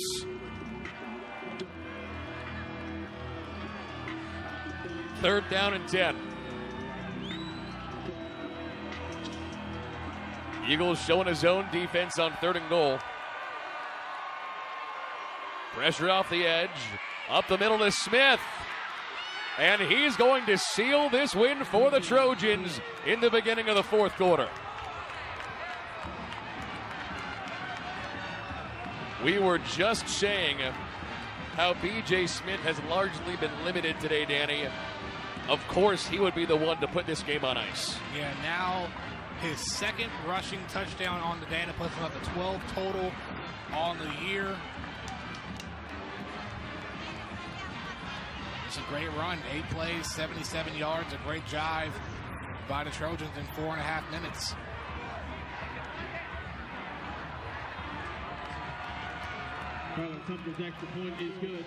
So Troy makes it 35-14, and Neil Brown did an amazing job bringing his team back from 14-3. And let's talk about what this means, Danny, not only for the Sun Belt Conference, but now really for Georgia Southern. If they had won this game, they would have headed down the stretch against Coastal Carolina, against Georgia State, with a chance to host the Sun Belt Conference Championship here in Paulson Stadium on December 1st. Really now, the way it looks, Georgia Southern is going to be playing these next 2 games for pride. The good news is for them, they are already bowl eligible. Yeah, and it's been a great season for the Eagles, even though things are looking good right now. But 7-2, you got to remember where this team was at around this time last season. They finished the regular season last year with a 2-10 record. So it's still a great turnaround for Georgia Southern. You had a great fight to possibly host the first ever Sun Belt Conference Championship game. You're bowl eligible the first time since the 2015 season. Just things aren't going your way this afternoon. Kennedy back to receive. They'll wave this one down for a fair catch.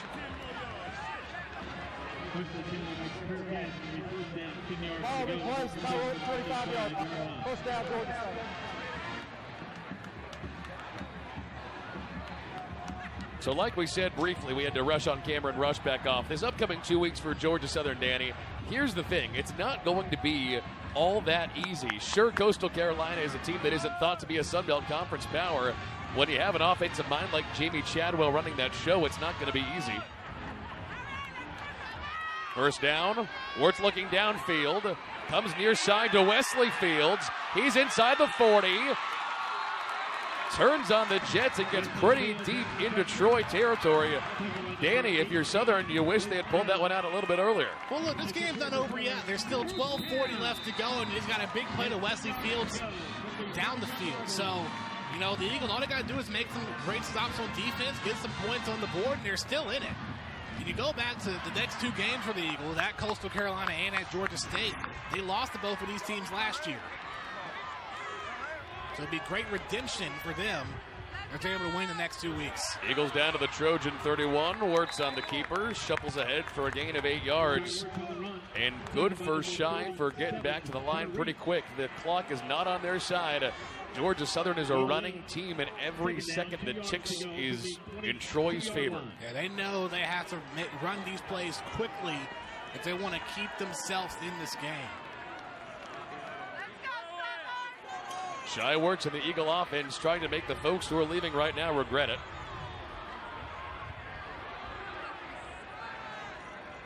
Second down and short. Wesley Fields stumbles inside the 20 and moves the chains.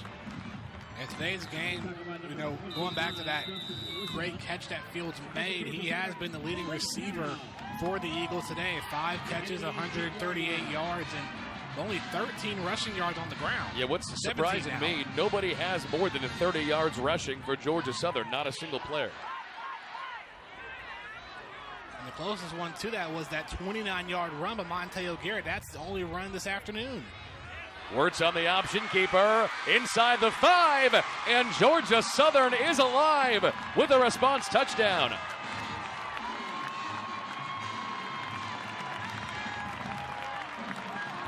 Okay, Danny, maybe we spoke too soon. I was about to say that. Maybe you spoke too soon there, Greg. Shai Wirtz not giving up here, finding great space. And Tron Folsom couldn't get a proper grab on Wirtz, and Wirtz gets in the end zone. Fire that National Guard cannon. That's the sound you heard. As Bass launches one through the uprights and makes it 35-21. Okay, 11-13 to go. It's a 2-touchdown game. We might have an interesting finish in Statesboro. We'll see after this. Well, Chad Lunsford and his Georgia Southern Eagles are down but not out. And Danny, in the first 7 weeks of the season, one of the best rushing teams in the country. Last week they got torched by ULM. Not a good rushing performance, and down a couple touchdowns to Troy here in the fourth quarter. Same thing today. When the Eagles don't go for 250 on the ground, they don't win. And you see that stat, 105 yards tonight. They got about 35 to 40 of those yards in the most recent drive.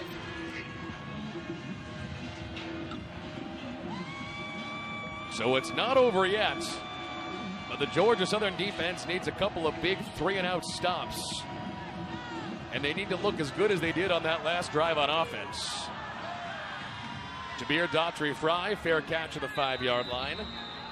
So now, this is all about philosophy if you're Troy. You have 11-13 to go. You're up 2 touchdowns. And really, since the end of the first quarter, your offense has been borderline unstoppable through the air against the Georgia Southern defense. Now the question is, Danny, do you keep it on the ground? Do you milk the clock and trust that you'll pick up 3 or 4 yards on the play while running that clock? Or do you go for the jugular and keep spreading the field and throwing deep? Well, it's a mix of both, really. One thing importantly in this drive, Greg, you know, throughout the game, Troy has been running plays back-to-back, not taking much time off the clock. So you may see a slower type of offense. It's already on the first play on first down. You get about 6-7 yards. Yeah, shovel pass that time to Sidney Davis. We talked at the top of the broadcast about how both DeAndre Douglas and Sam Letton, their pass-catching wide receiver and tight end, have been out for a couple of weeks, and they needed a couple new weapons. Sidney Davis has proven himself worthy of a bigger role on the Trojan offense today. He's been tremendous. Their leading receiver now 9 catches and 90 yards. Second down and 3.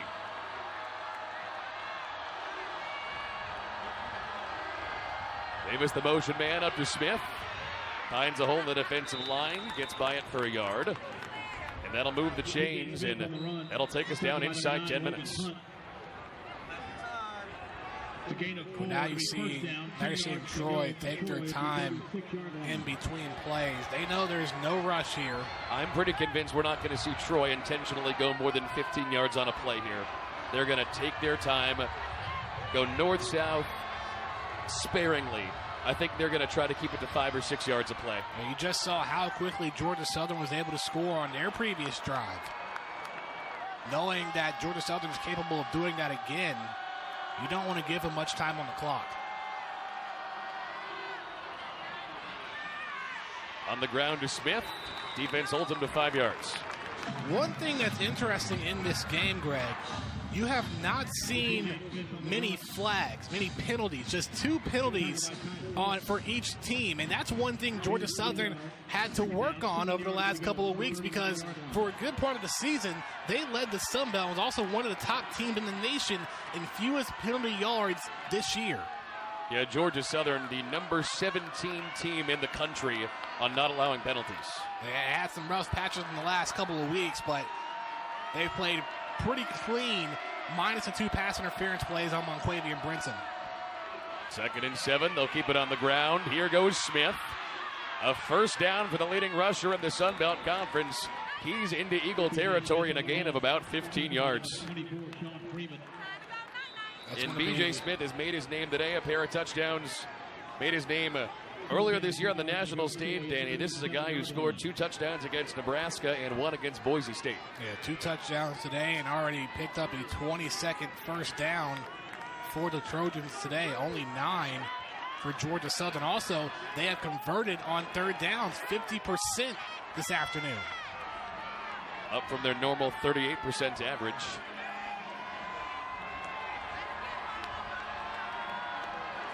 Davis, the motion man on first down. Same play to Smith, and the defensive line is there to gobble him up. DK Billingsley on the run. That'll take us down inside 8 minutes. DK Billingsley on the run, my mistake. And Danny, we mentioned this. He only had 14 carries all season leading into this game. That's his 7th, and one of which was a huge 20-yard gain. Yeah, he's been able to make a big play for the Trojans. He's been getting more involved, and you may see these running backs get more involved in the next couple of games, because now if they hold on to this win, they'll be neck and neck with Appalachian State for who will host the conference championship and represent the East. Daughtry Fry goes out far side, up the middle to Billingsley. 43-yard line, setting up 3rd down. And Danny, I'm interested to see if you see the same thing. I'm looking at this Georgia Southern defense. It's the 4th quarter. Troy is gaining yards every play pretty much. I don't think they looked gassed. It's just that Troy's carving them up. Yeah, I mean, I'm starting to see the same things that you're seeing, and just haven't been able to make a great stop on this drive yet. 3 receivers out to the far side on 3rd down.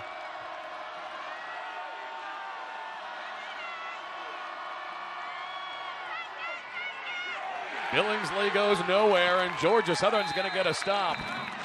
So 4th down coming up. This is not field goal range. Oh, no. And a late flag comes in.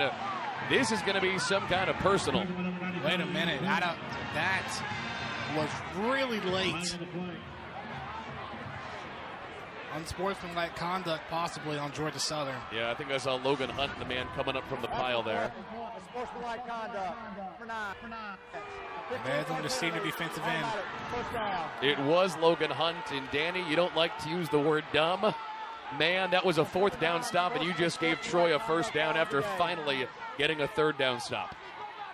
Wasn't smart. You make a big play, and you have to remain composed. You can't let your emotions get the best of you in a time like this. That is going to be costly for the Eagles. That you could have held them to a field goal, and now they're possibly in position to score once again. And we're already down inside 7 minutes. They're melting time off the clock on this drive as they shovel it ahead to Davis. Defense makes a stop that time, dropped for a loss of 3 on the play. That'll bring up second down and even longer. But Danny, there's a good chance we look at that play as the one that stifled Southern's chances. And I previously talked about how the Eagles done a great job limiting penalties in this game. You only had the 2 pass interferences on Monclavier and Brinson, which I believe one of them shouldn't have been one. But then you have an unsportsmanlike conduct from Logan Hunt. And it doesn't help your team. You have to understand the situation, know your personnel, and just know what you're trying to do here late in the game. Down inside 6 minutes. Southern down 2 touchdowns and need a stop. Smith bounces to the outside. A first down inside the 15. And this Troy offense continues to move the chains, and the Southern defense is starting to give up yards in bigger and bigger bunches. And you talked about Sawyer Smith possibly going over 300 passing yards for the day. I don't think that's going to be the case. He's probably going to stay at 287. There's no reason to throw it in the air into risking interception. You're in the red zone. Just keep on running the ball, and you're going to run the clock out. Touchdown or no touchdown, you barely give Georgia Southern much time to answer back. And here's the practical math. If you're Troy and you kick a field goal on this drive, that turns into a 17-point lead. Even if you get 2 two-point conversions for Southern, that's still a 3-possession game regardless. B.J. Smith got tripped up on his own feet on that play. B.J. Smith on the run.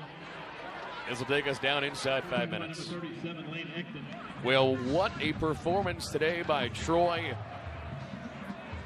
Their offense has shown so many facets, Danny. They've run the option, they've run jet sweeps, they've run pitch plays, they've run back-to-back consecutive 40-yard bombs. I would say this is the best offense in the Sun Belt based on what we've seen. Well, they have proved it so far today. 461 yards of total offense. Second and 10. Option going back the other way, and he's going to be dropped. Great tackle made by Rashad Bird, and I know Georgia Southern fans are getting antsy, but you have to look at the bright side because they were 5-0 at home going into this game. The goal this season was to bring the power of Paulson back this year. Knowing how the last 2 years went and things didn't really go their way, you know, you got to look at the bright side.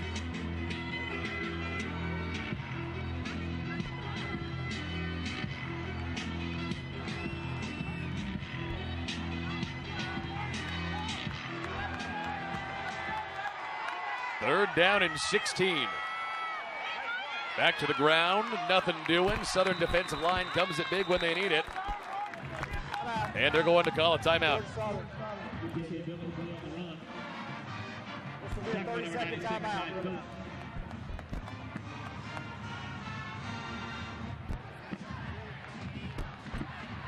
So you imagine they will send back out Tyler Sumter, who, despite missing 1 field goal already from this side of the field from a little bit further than this today, did miss. 1 field goal would turn this into a 3-possession game regardless of 2-point conversions, Danny. Yeah. I mean, you look at this situation right now for Georgia Southern, where you want to try and make a good defensive stop. Yeah, limit them to a field goal right here. But then you really have to go deep and make some big plays on the offensive side with just 3:34 remaining. And I'll say this. The Georgia Southern offense had an explosive drive in the fourth quarter. The fans have got to be wondering where that was a little bit earlier on.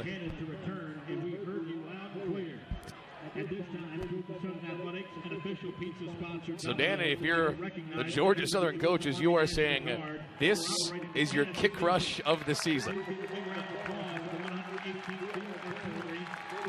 Yeah. You got to do the best you can here in the last 3:34. And you know, there's still a good bit of fans left in the crowd, and they should be here. They should be proud of what this team has been able to accomplish this season. You win your first 5 games at home. You almost potentially finish the season undefeated in Paulson Stadium. Going 5-1 still is a huge accomplishment. Thinking about the teams that you played and the uphill process that you made this year, from opening up this season and defeating teams like UMass, and also a big matchup win against Arkansas State, a big Thursday night win against Appalachian State, who was ranked coming into Paulson, a big rivalry win there. There's a lot to look at this team and think, wow, this is an amazing turnaround and what's yet to come moving forward. So if Sumter hits this field goal from 37, this will likely end Southern's hopes for an Eastern Division championship. Rush won't get there, into the wind. He missed it left. Southern is still only down 14, and Danny, they've got a chance. Look at that right there. He takes this is one play at a time. Another missed field goal. All right, so Georgia Southern's going to get this one back down 2 touchdowns. 3:29 to go on ESPN Plus. Good finish coming up. So after Troy misses the field goal, Georgia Southern's going to take it from their own 20. They're down 2 touchdowns with 3.5 to go. And Danny, if they're going to come back, it is all on the shoulders of Shai Wertz. Yeah, and he's had a great day in the air, 9 of 14, 153 passing yards. I say throw the ball deep, try to make some big plays, get your team in position. Now it is worth noting, Georgia Southern has 2 timeouts. Troy has all 3.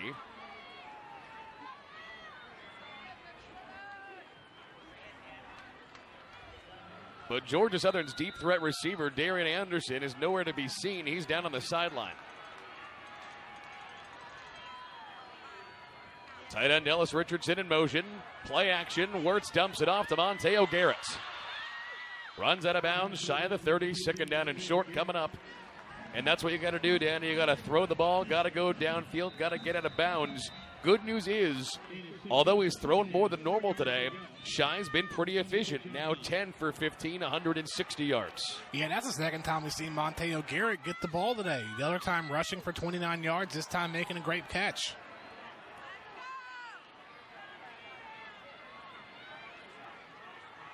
Wirtz will keep it on the option. Tripped up around the 30-yard line. He does pick up the first down, and that will momentarily stop the clock. Danny, eventually, you're down 2 touchdowns. You're going to have to take a shot. The question is, will Troy allow an opening? Well, it depends on how they defend it here. I mean, they run a 4-2-5 defense, so they have the guys to cover these Eagle receivers. They have 3 wide out and Ellis Richardson, the tight end, on this play. Oh, big linebacker, big defensive end coming around the corner. Wow. It's Barker. Was that his 3rd sack of the day? I know he has at least 1. That could be his 2nd. Nobody picked up the defensive end. Wow. Nobody saw him coming. Nobody saw him coming. He was right there. Second down and 15.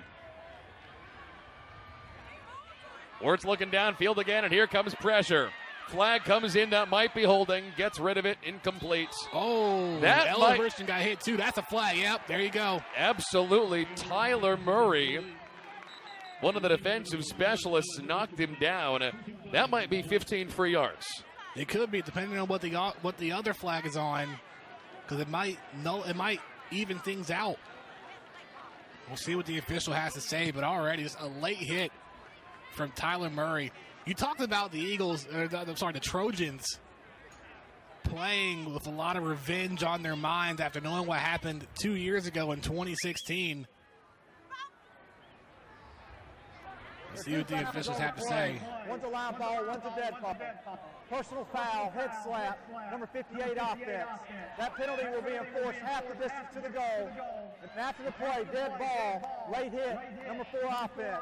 That penalty carries an automatic first down, so it'll be 1st and 10, Georgia Southern. I think for the second, the late hit, I think they may have called on the wrong guy. But Nonetheless, the Eagles do get a fresh set of downs.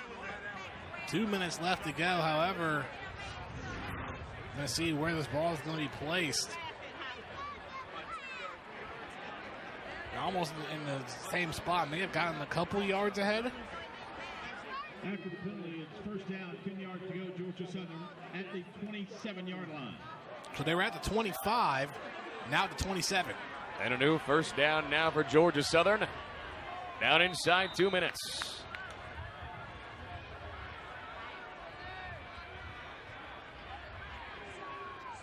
Here comes pressure for Wirtz. Scrambles out to his left, past the line of scrimmage, stops the clock and picks up 3 yards in the process. Well, Shai Wirtz is the team MVP. He has stepped out on the stage and been every bit the star that we expected this year. The question is, does he have enough time to do it again? Because he's been great today, Danny. 10 for 15, 160 yards. Still hasn't thrown an interception yet this year, plus the 2 touchdowns today. Now there's 4 wide receivers out, and also you have Ellis Richardson also playing a slot receiver. Yeah, second down and 7. Wirtz with a bullet over the middle. That one knocked away. Great hands that time by Blaise Brown, the cornerback. That'll bring up third down and long. Blaise Brown, third down, 7 yards to go from the 30-yard line.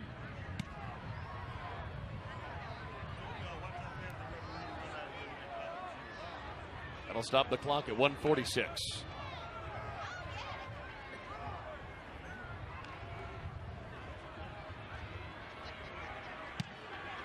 Couple of deep back for Troy. Puts Obi Fortune in motion. Really underrated wide receiver. Might see him go to him here. On 3rd and 7. Pocket collapsing. Great bullet pass to Ellis Richardson, the tight end. Gets up to the 39-yard line, and that will move the chains. Danny, you got to love the performance today by Ellis Richardson. 2 touchdowns and a couple other catches. Yeah, came in today with no touchdowns. Able to get 2 early in the first quarter. No timeout. Clock running inside 90 seconds.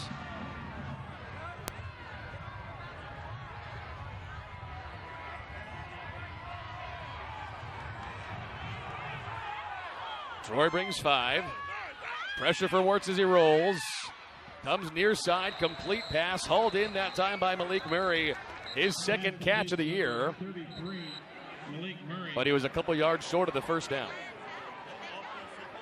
What's important is it gets out of bounds and stops the clock momentarily. Out of bounds on his own and caught the ball, never reestablished, so it's an incomplete pass. Oh no, so he was out of bounds when he made the catch. So incomplete pass. Yeah, that one's not going to count. That will set up second down and 10 for Georgia Southern. They're eventually going to have to take a shot here. Question is when Chad Lunsford will call for it. Bob DeBess has been a really great play caller this year in his first year as offensive coordinator. Will be interesting to see what he draws up here in the next 70 seconds. Shaw gets rid of it to the near side. Mark Mashad in the vicinity. Here comes third down. 23, Mark Mashad is incomplete. Be third down, 10 yards to go from the 38-yard line.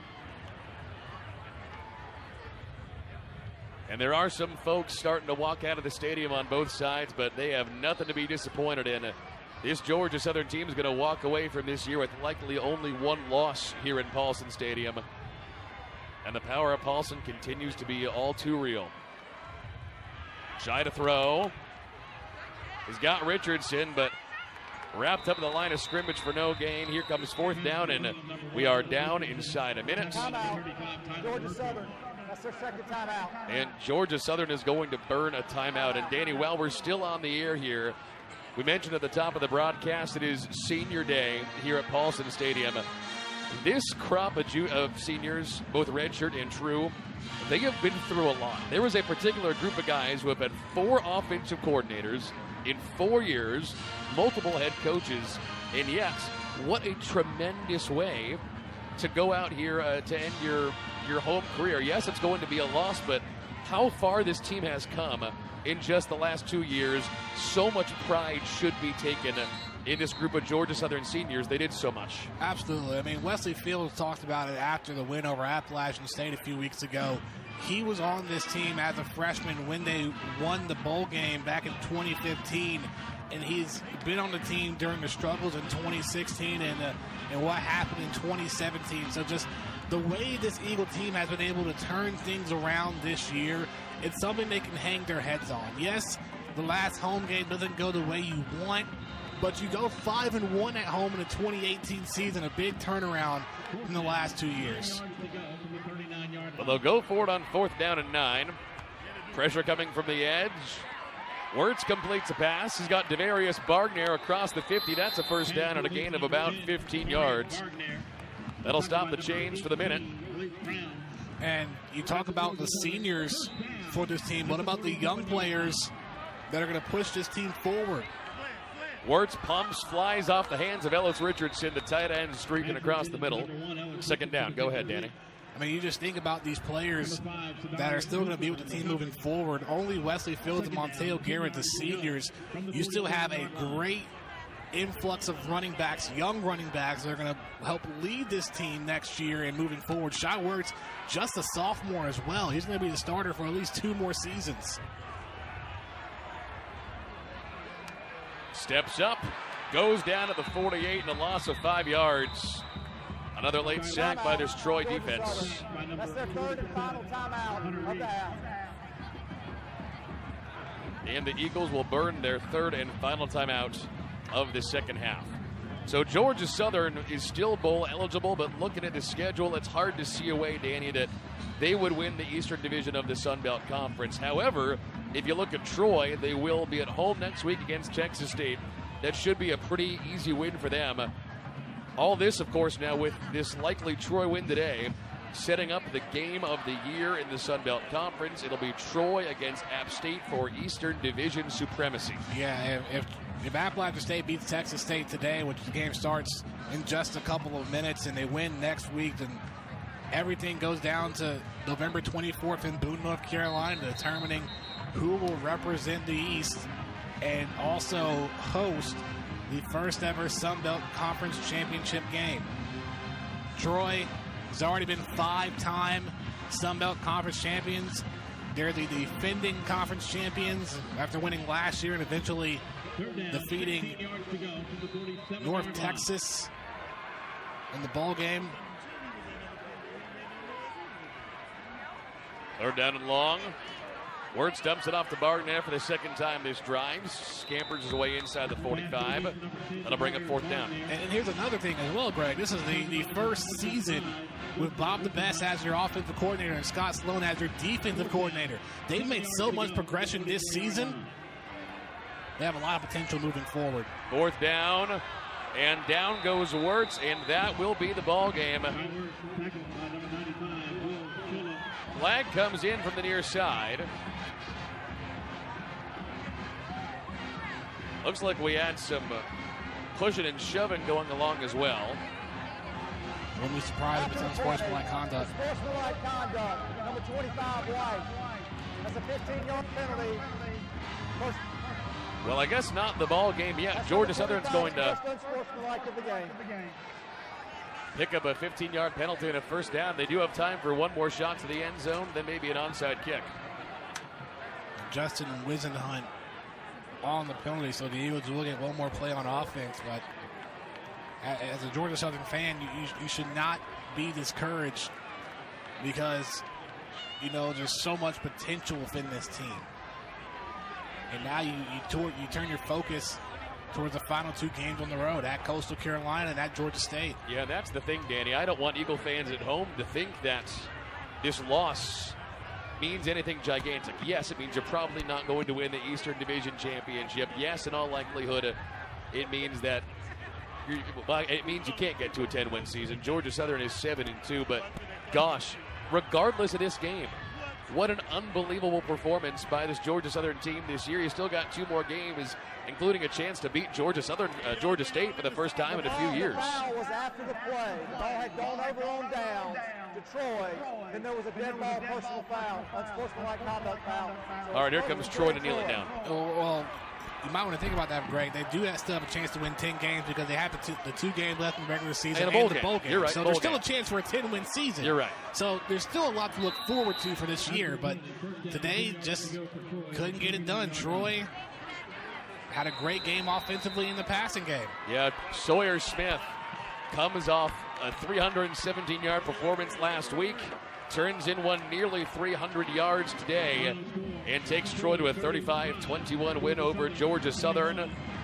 And Neal Brown continues a pretty tremendous history on the road. The Trojans have now won 7 straight conference road games. Making now 32-0, win leading into the fourth quarter.